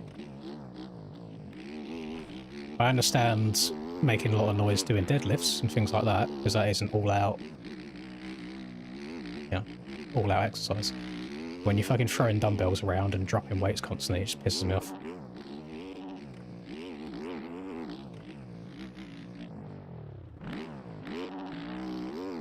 In this series, I don't know what place I'm in. I didn't do round 3.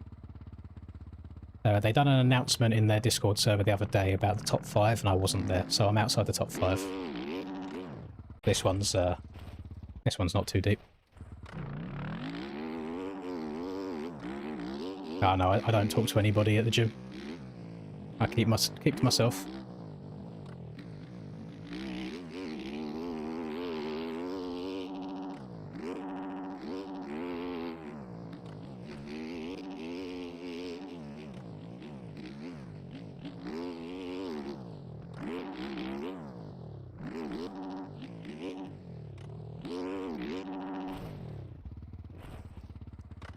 I'm worried I might be playing too much. Because I have that issue sometimes where I'll play the game too much and get worse.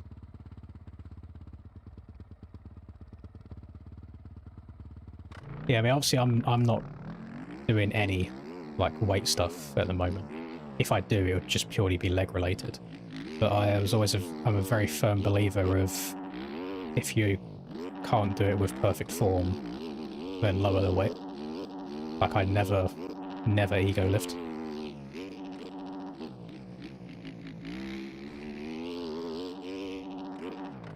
And years ago, when I was actually doing that seriously 5 days a week, I got really good results from it. I don't mind, like, let's again say you are doing a lat pull down. If maybe you're on your 3rd set and you've got like 3 reps left, and maybe your grip's going slightly, you haven't got, you know, wrist straps, for example, then I understand, like, putting a little bit of a swing into it. But it's the people that do the full, fucking all the way back and down every single time. And so, seriously, how much are you getting out of that?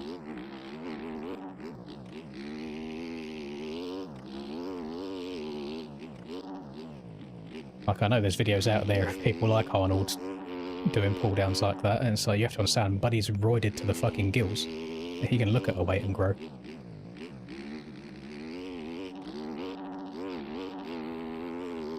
Home gym sounds sick.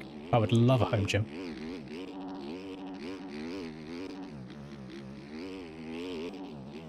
Much more likely to use it then as well, since it's there all the time.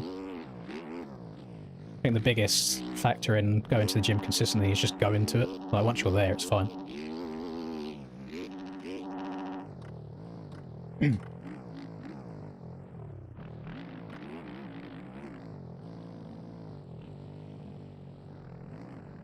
That's actually sick, all or nothing. It's a nice little bit of family trivia. Yeah, see? Patricia says it. My girl. My girl, Trisha.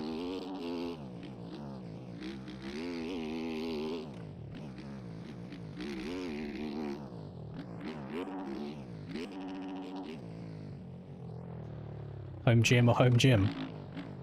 Depends what you're into, I guess.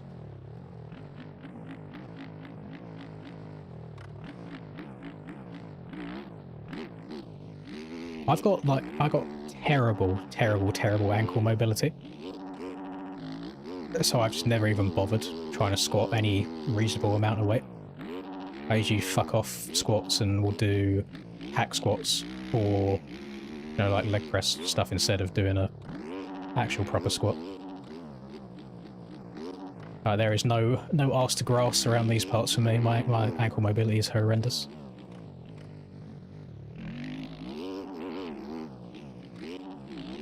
It's not even just my ankle though as well, like my right knee, where I've not got a meniscus in it anymore, where I had a motocross injury. I can only bend my right knee so far. It's like if I was to stand up on one leg, if I was like if I was to bend my left leg up, I could like touch my foot, my ass. Like if I was to stand, you know, like a flamingo stance. But if I try and do that with my right leg, I have to like get my hand, reach around and pull my leg the rest of the way up.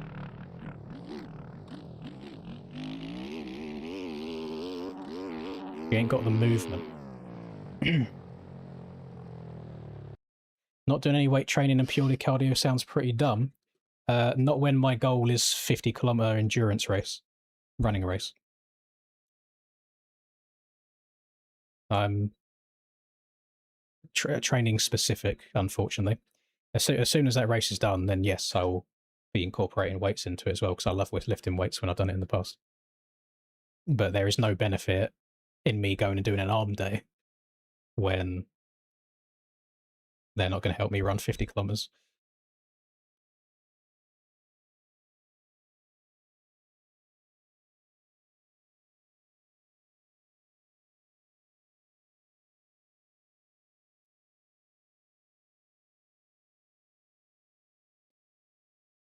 I'm a big fan of the saying: if you do any exercise bad enough, every exercise is a back exercise,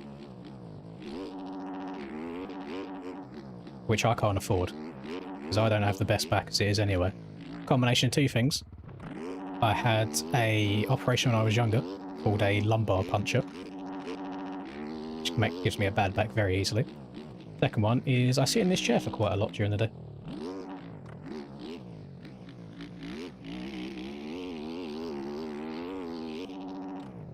Should live stream doing an Ironman IRL. See, I've not got the facilities to be able to do all of that in person live streaming. I wouldn't even know where to start.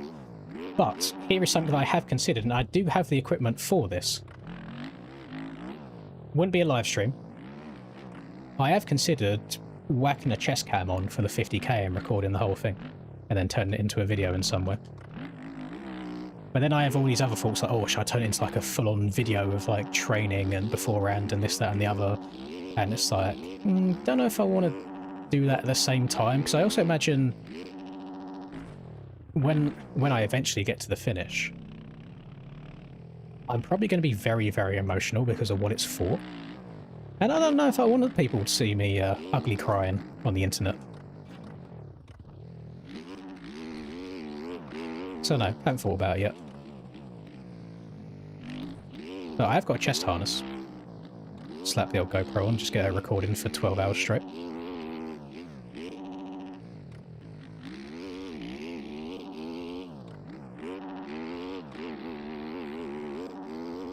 Yeah, from a technology standpoint, or a logistical standpoint, I don't even know where you would start to be able to live stream something like that out in person. Definitely can't do it with like mobile data. I do not get enough data for that. I don't pay enough on the contract. But I've got a DJI action camera rather than a GoPro, which is what I use for all the motocross stuff. And it has that option where I can like connect my phone to it to be able to stream from it. And I tried doing that months ago, like when I very first signed up for this 50k, and for whatever reason, it will like let me log in through the camera, but it will not let me start like a video feed from it. It just keeps throwing out errors all the time. And for the sake of like a one and done, I don't want to have to go out and spend stupid amounts of money just to be able to stream that.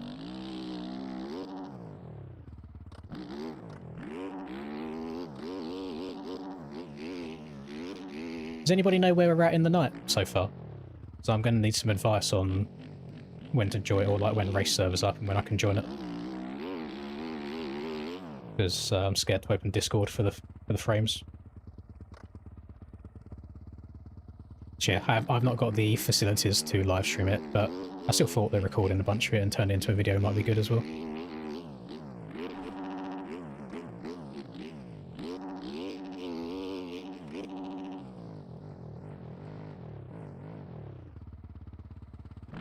Rails queue's not long finished. Okay, so the race server should be up very shortly. Thank you, Lil.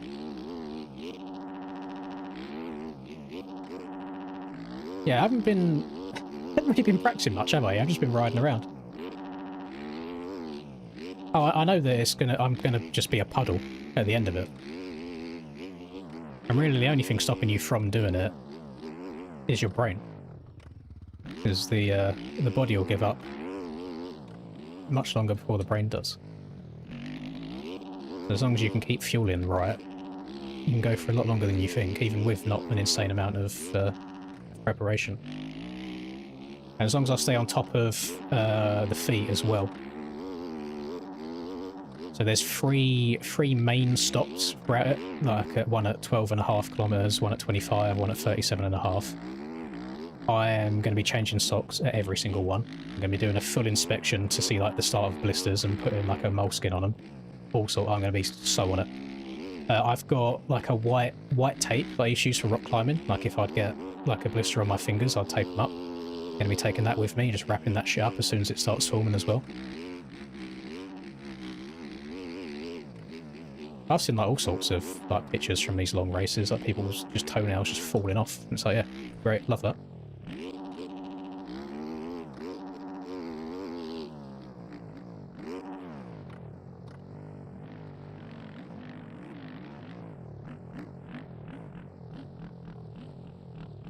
This is your local track. Is Landrake open? Obviously, I'm very unknowledgeable about this. Is Landrake open in general to practice on, or is it purely for races?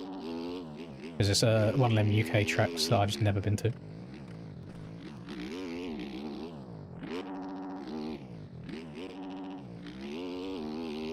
Only races there, okay. Server up, thank you, Mr. Rax.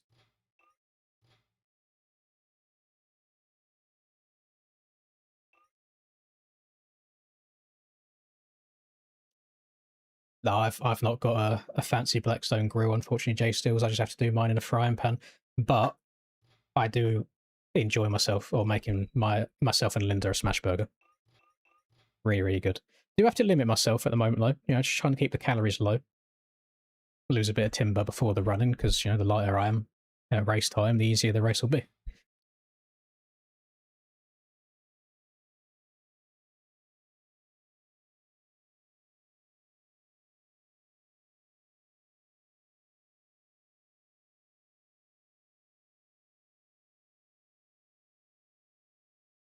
I know people on YouTube chat won't be able to see this, but I've got a combined chat right now with Twitch and YouTube.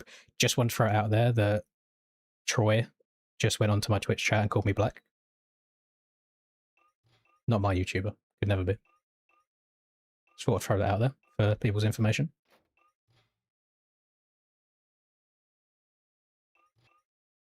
I haven't got a clue what to do on the start here. It's going to be such a quick one. Okay, 25 minutes plus a lap and 0.05 a road. So it shouldn't get as deep as an aerial race does.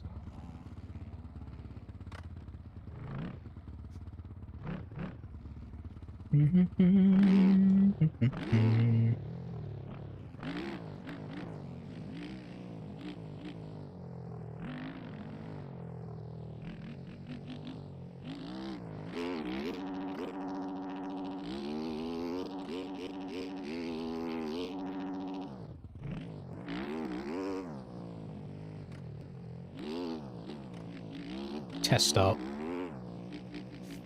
It's always tricky uphill, isn't it? I usually start in third. To be honest, Rax, I just copy your shit because I'm on your setup, so it's the same gearing. But yeah, I usually start in third. Maybe that'll be different with a hill. This stresses me out how they're not in line with the metal grates. It's different anyway because I can't push my front wheel into the gate here, so it won't like be compressed like a whole shot device. So I'm not sure.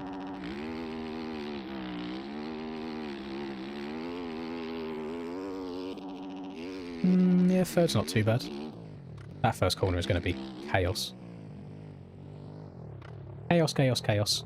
Is the Jan racing this? I have no idea. Roy, are you racing this if you're still lurking? Thank you, Ewan. Is there a January lurking in here anywhere? We've got all 35 in.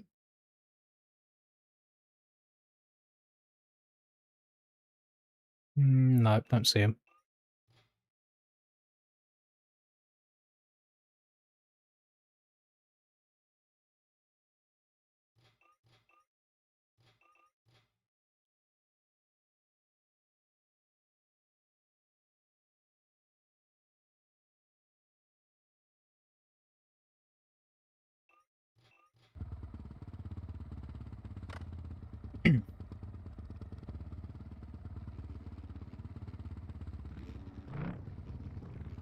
Oh, it's not that I've stopped weight training, America. I wasn't doing anything anyway. So whilst I've got a limited, like, 10-week span, I'm putting all my skill points into endurance right now and running. I've got no skill points to spare into, you know, like, upper body weight stuff, because it will serve me no purpose whilst I'm running. As soon as it's done, as soon as that event is finished, then yes, yeah, we'll be putting some skill points back into the weight training. But just for now, whilst time is limited, we maxing out the endurance stat.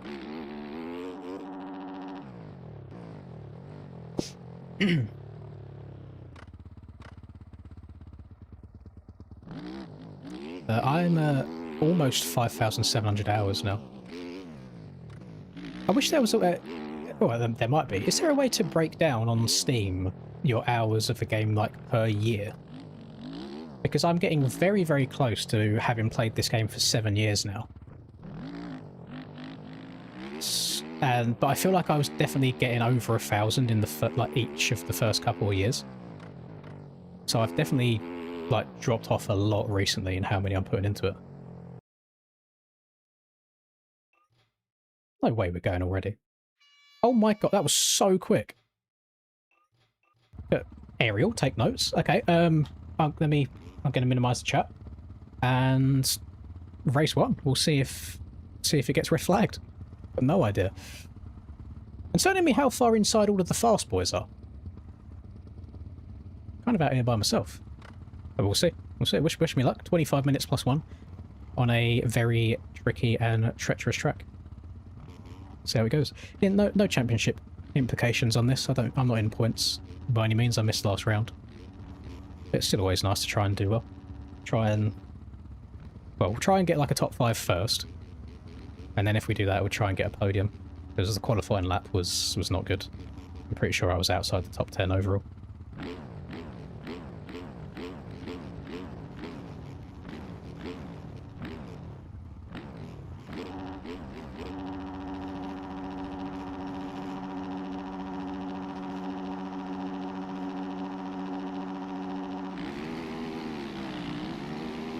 Oh, I bobbed a bit there. Yeah, I'm just going to let that happen.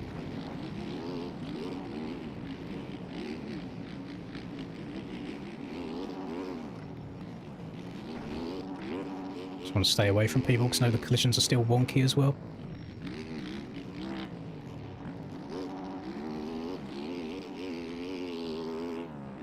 Uh-oh. I could have gone bad. It is so weird seeing Cam on an orange bike.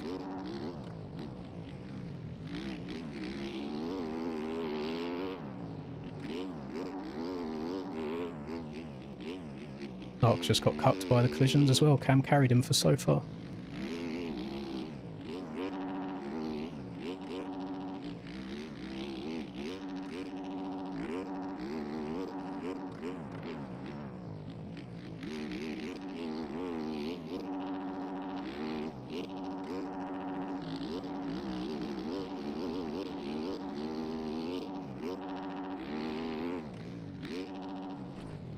Oh, missed up me inside.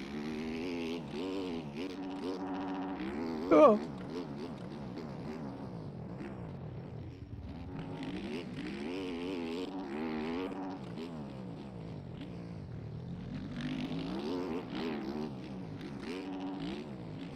No. Ah. Completely blew it. Wow, wait. There's only like a 1-second reset delay on. That's crazy.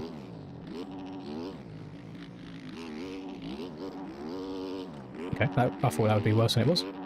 Completely missed my turn in point on that inside route. I shouldn't have gone for it. Could have just filtered to the second one over.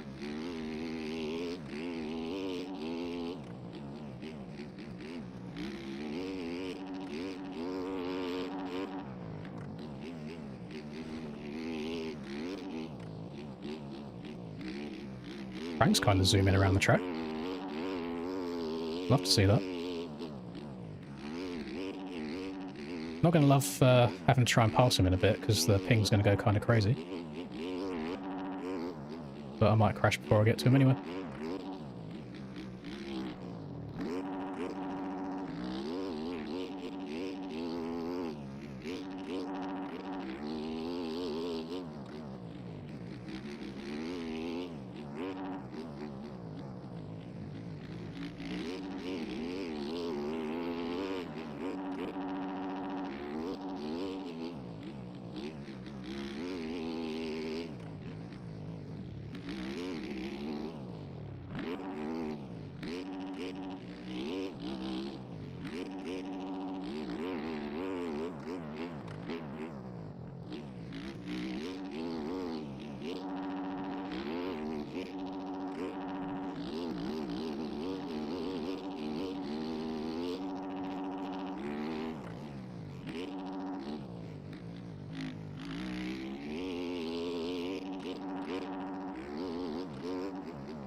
Missed the inside again.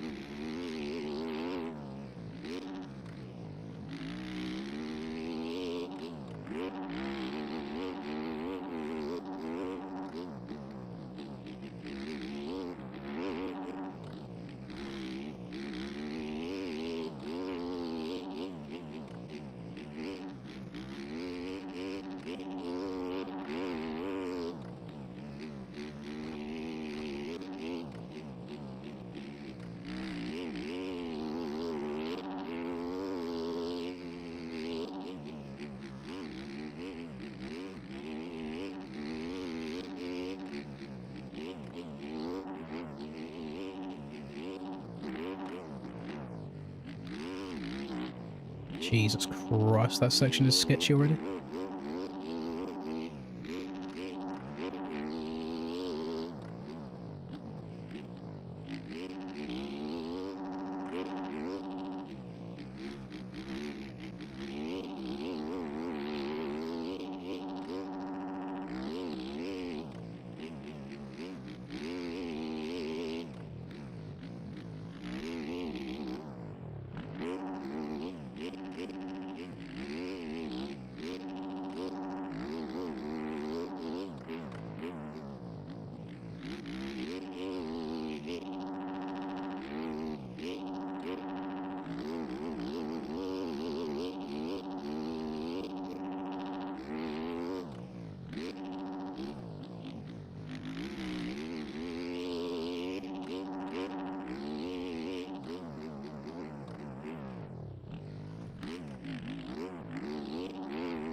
Definitely think Camshaw is a good track to ride the KTM on, with how choppy the bumps are.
Mother trucker, dude.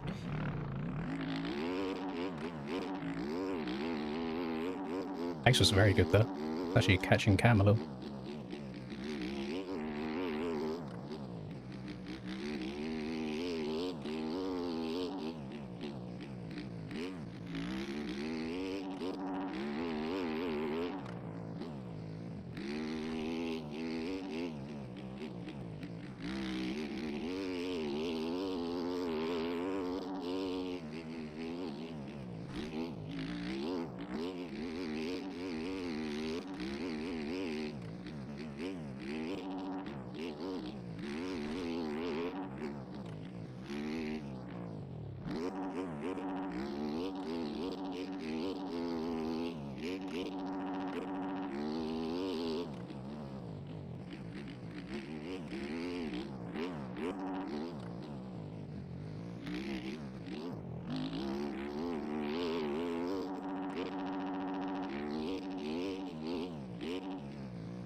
Damn, we're lapping people already.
Landrake's absolutely moving behind me.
I don't know why I got a feeling this guy's not going to be a good lapper. Never mind.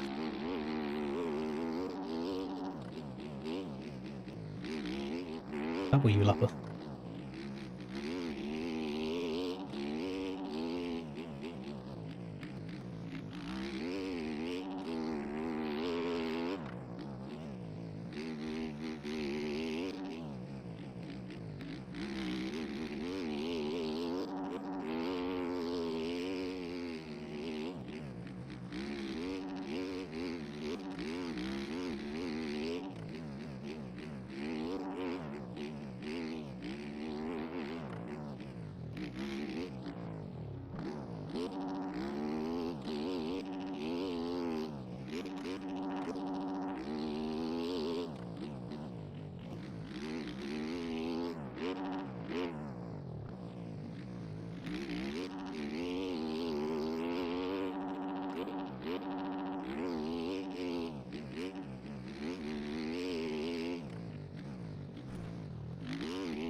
Fuck.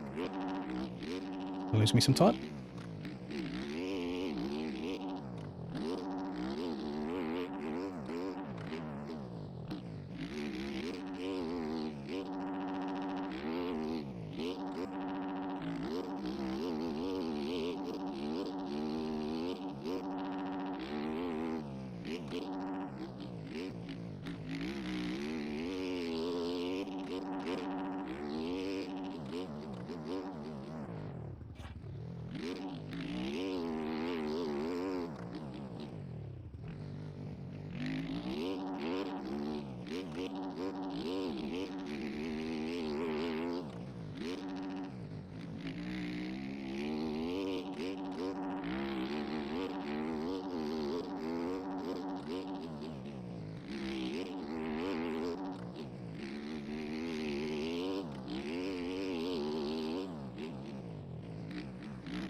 all over the bars. Oh, it's going to bounce me so far as well.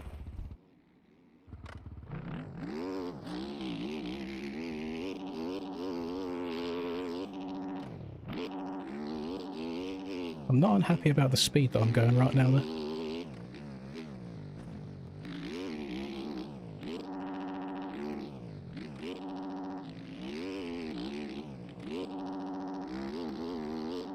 I am unhappy about how much time I lost from that crash, though, considering it's a 1 second reset delay is gone. And I got jank all over my booty cheeks.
Sit in the fucking race line, why don't we?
I was just going to go with 3 lappers all duking it out in front. And then another one just in front of those.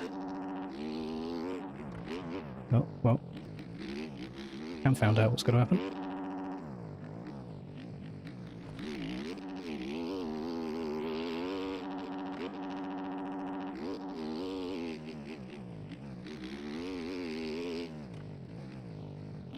Shit. Why do I keep messing that up? That's so much time you lose having to go double, double, double rather than triple, triple.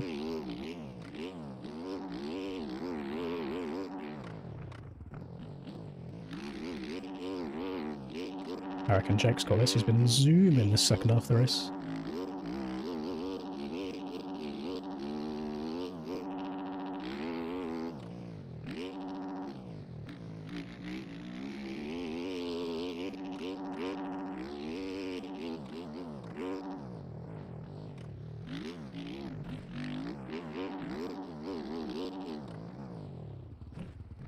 Okay, why has my suspension stopped working?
went so slow into there to make sure I could get the triple.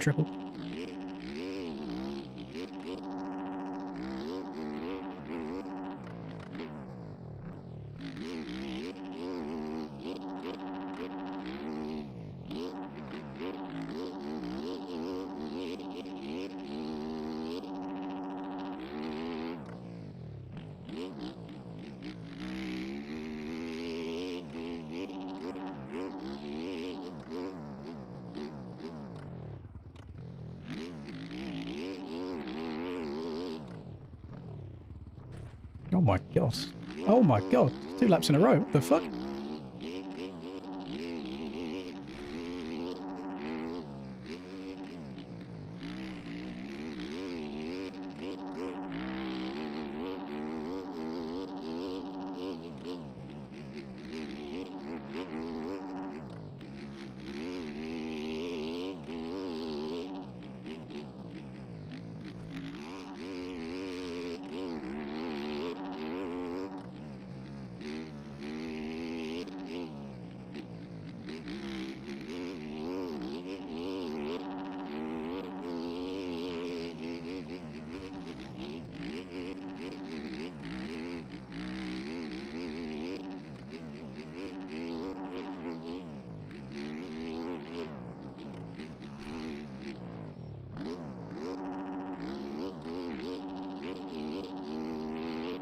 Oh my god. Fuck yeah. What is wrong with me on the last couple of laps when I've got the lead, man? I just keep trying to throw it away. Oh my god. Really good race to me. Like, Jake was moving, Pitt was moving. Any one of us out of that top 4 could have won that. Damn. Yeah, Pitt was zooming, Jake was zooming. Cam went full send on that last lap, and he gained like 3.5 seconds on me on that last lap. I was all over the place. I couldn't keep my bike in a straight line. Oh, pardon me. Damn. Just that track is really difficult. Really, really difficult.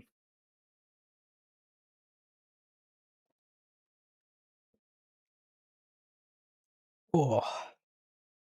I probably didn't have anywhere to... Oh!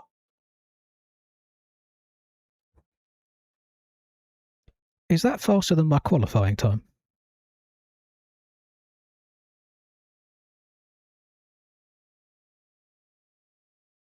I'm pretty sure I had a 57 in qualifying. Damn. Rex had the second fastest time in the race on a Kawasaki, for God's sake. That's nuts.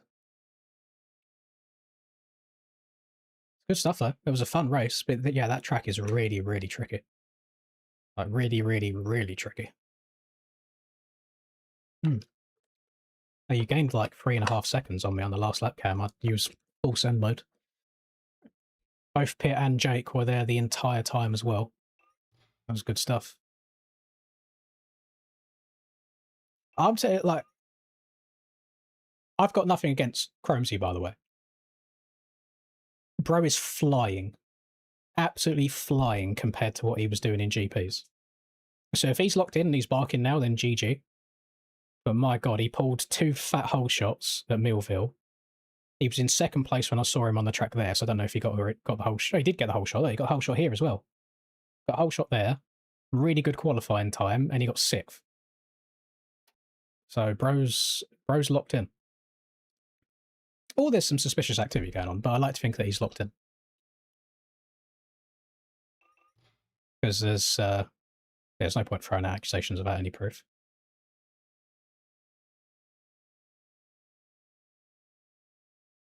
Yeah, good stuff though.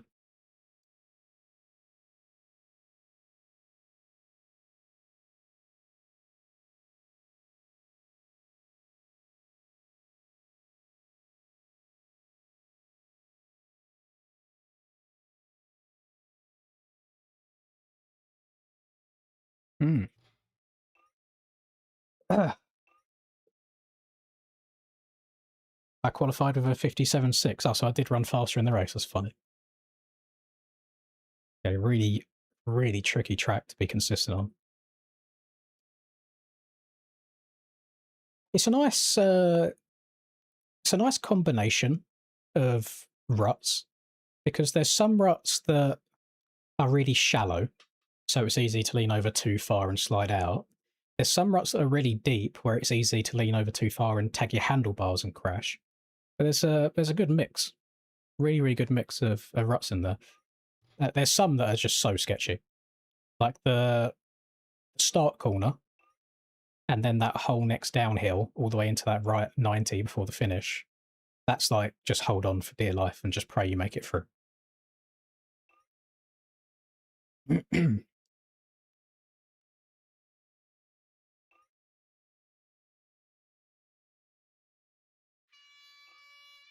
There's no shot we're going again already, right? Right, that's got to be a misclick. I had way too much fuel in there. Oh, but surely not. Here we go again. Oh, God. Well, I'm going to minimize chat anyway, just in case. My hands! My hands are... Oh, praise the Lord. Oh, thank God. That's like my old man hands. I'm like, you know that SpongeBob meme where all his fingers are just snapped off and broken? That's how I feel right now. Oh. The race is a 25 plus 1. So a little bit shorter than a normal ARL race.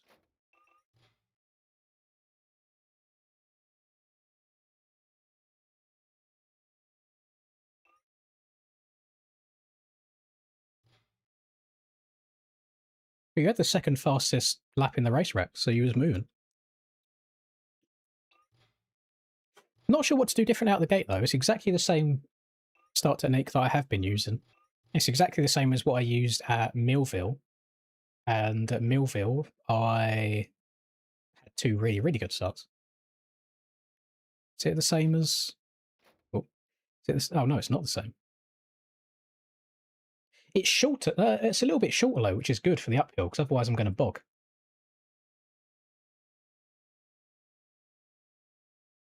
Fourth gear is really long. Okay, that's fine.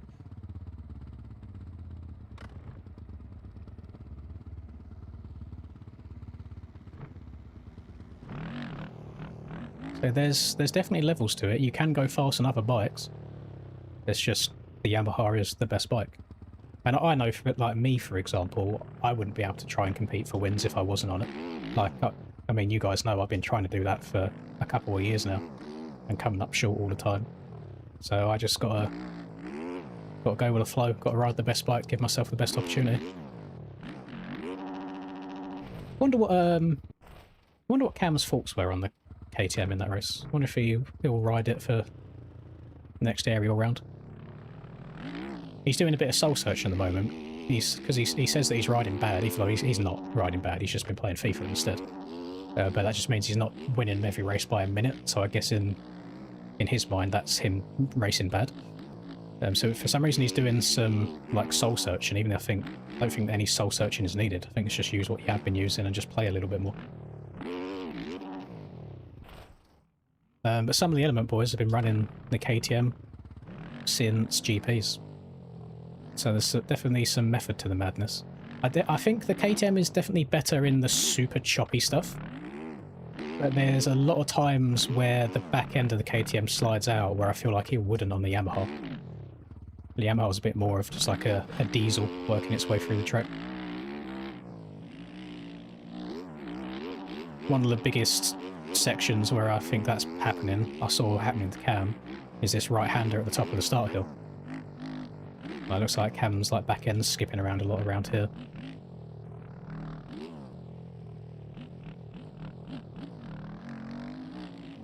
Fantic handles roughly well in a straight line, but I find the front end very easy to tuck when you get some road going in the corners.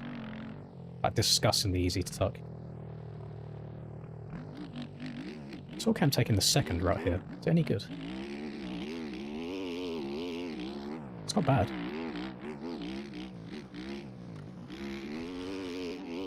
The outside's not bad either. That inside's not bad either. Okay. We might have to move around a little bit. Race 2. Because the track's gone away really quickly.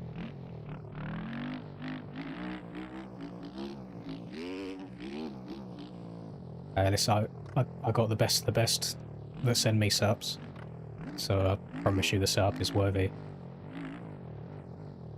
Generally think it's a case of, because of how disgustingly hard we're trying to push them bikes into the ruts around the corners. Even if the Fantic is like 0.5% worse than the Yamaha in a rut, I will notice it.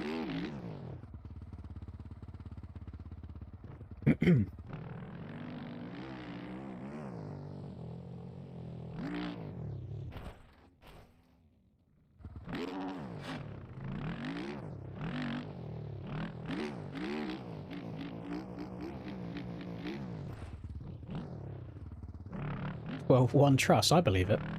It wouldn't surprise me, Rex, if I did the opposite and went 112. I don't hold much faith in me getting a good start again. Like, that start was pretty lucky, all things considered.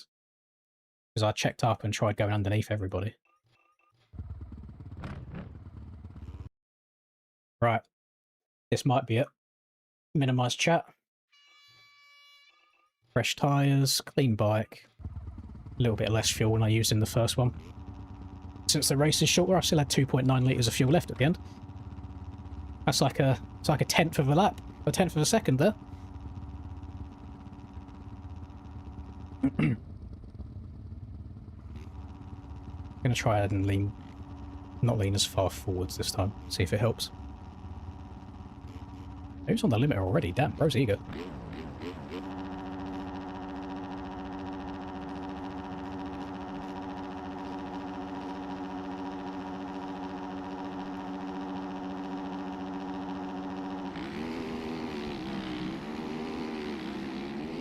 Ramsey's gone again. Oh, I'm being carried. I'm being carried. Oh! Oh! Hold on to her, buddy. Oh, don't crash. Just survive. Just survive. That's all I need.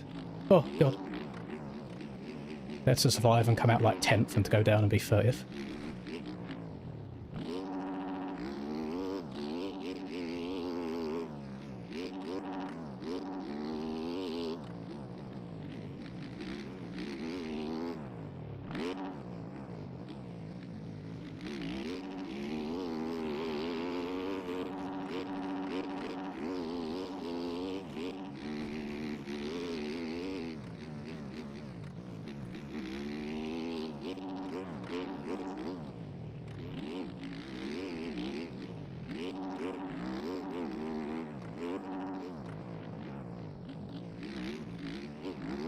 That inside rut's completely gone.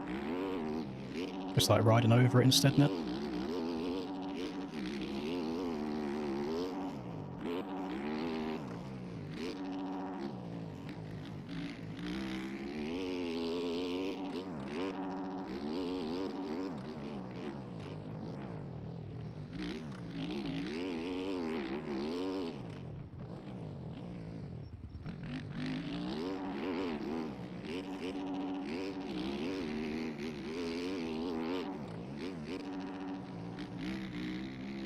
Cam got to the front in no time. Holy.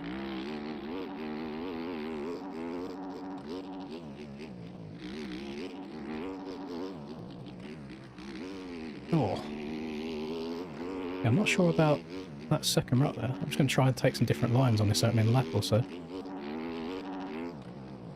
Just for when these main ones get too chalked.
Oh, too far to the inside.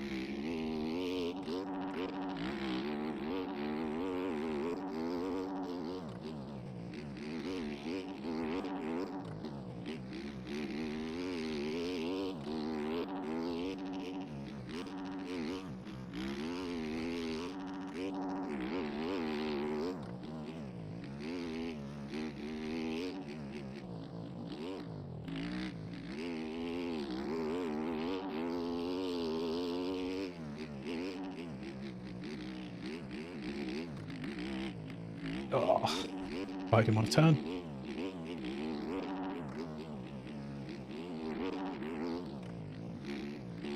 Yeah, what a tricky track. I'm enjoying it though. Nice having to tiptoe your way around a little bit.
Stop rolling so I can respawn.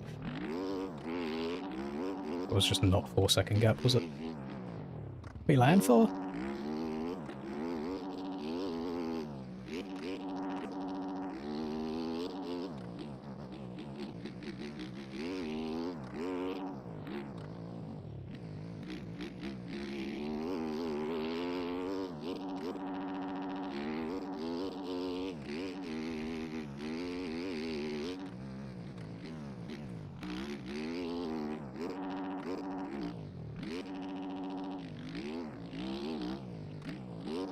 Oh, and went down. Oh, I've almost gone over the bars again.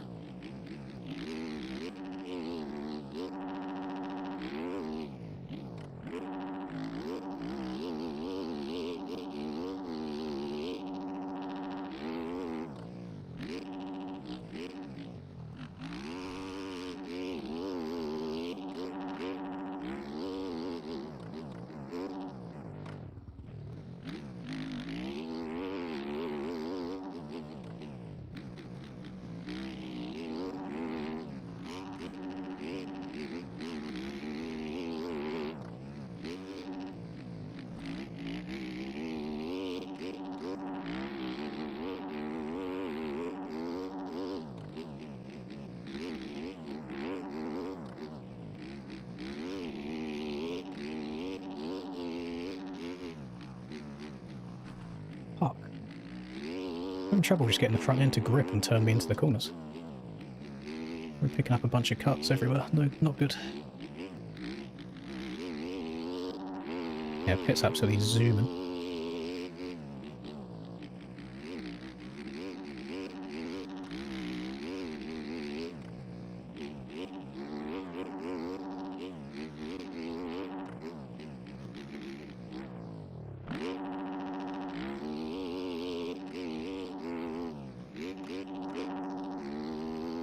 I got cuts as well.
Bruh.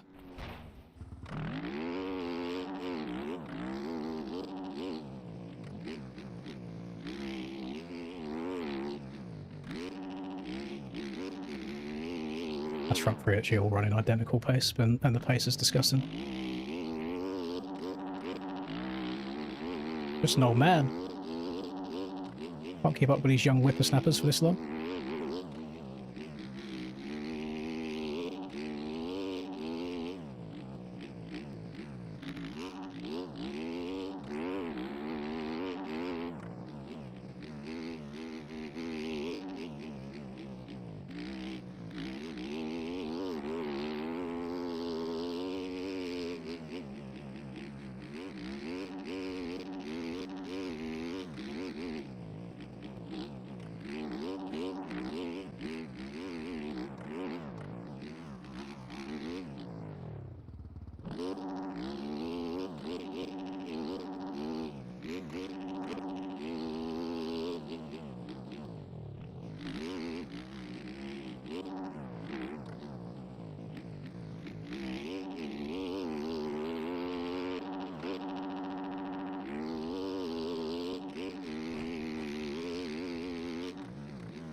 flow is gone.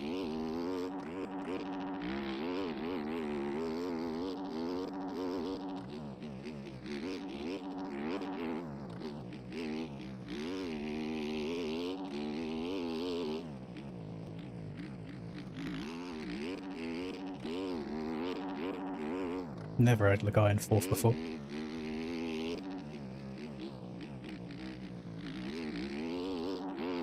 Unless Bedin's changed his name, it's another random Brazilian OP tech user that's got fast out of nowhere. Unless he does NA and I've never heard of him.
I've not got a good feeling about these lappers either.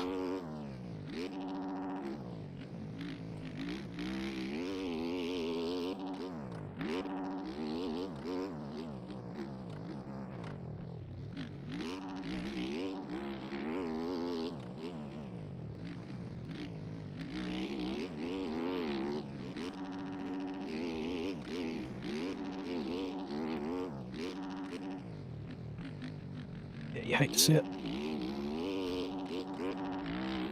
Fuck off, get out of the way.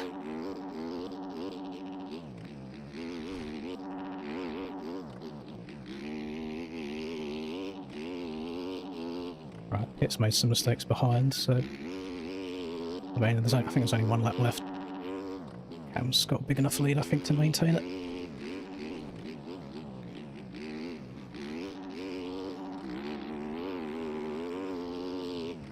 I see why people were talking about Boyer.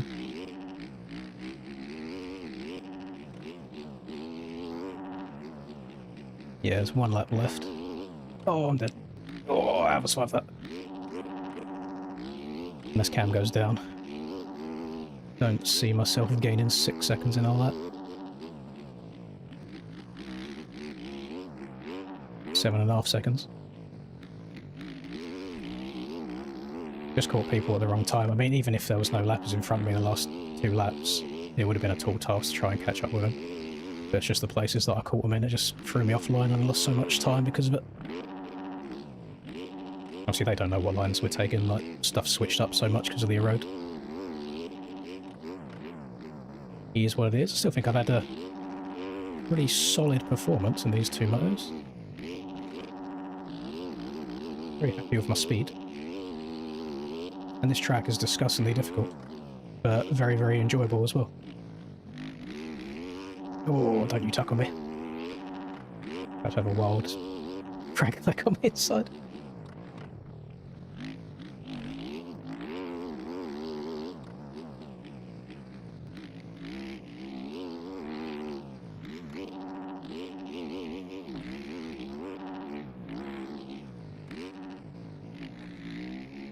Yeah, we'll just see on into the finish.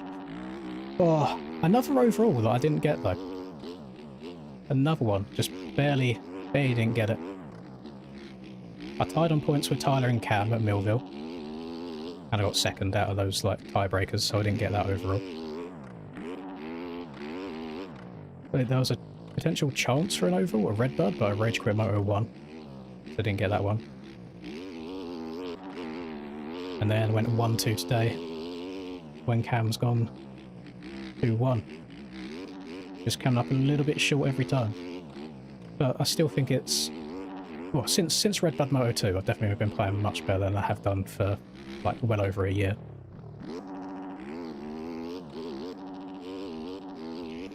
We'll take that. Not too shabby at all. Oh, God, it's sweaty, though. Very, very sweaty. Oh, dripping. Oh, pardon me. There we go. I couldn't see the chat anyway, sober, so... I guess I like men now, unfortunately. Yeah, overall win, me, Cam, me, Hit, Jake. I might just be ignorant to different people from different parts of the world, but... I just that like I've never seen or heard of Gustavo in a lobby or when I've been watching NA races, and now he just comes out here and whacks it in third, only 30 seconds back, and I thought we had a really disgustingly good pace going. And it's like, where do these people come from?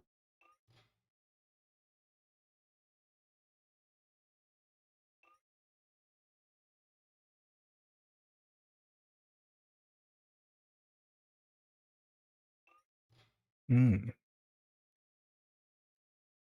But all in all, genuinely enjoyable night of racing. Very, very good.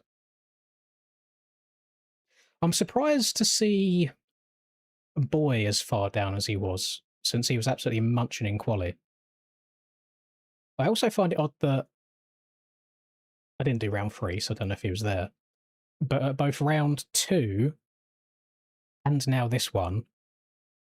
Brock was there at the start of the night munching, but then I'm pretty sure he left Moto 1 and didn't do Moto 2. So I need these gamers to be locked in for a little bit longer to keep things spicy. I agree, Cam. Fun but stressful. I don't know, I don't know if I would have preferred the KTM or Yami around there in general, because I think the KTM definitely would have been better over the choppy stuff, like lead that downhill after the start straight. And there's a couple of corners where I feel like the Yamaha would have been getting better grip out of. So maybe it was a bit 50-50. But not so much. There's quite a few KTMs towards the front of this field that we don't usually see. And in Moto 1, I'm pretty sure I was the only Yamaha out of the top 5. So maybe the KTMs are making a resurgence. Davey was on the Honda. So GG, my king. Rex, somehow 20 seconds of cuts.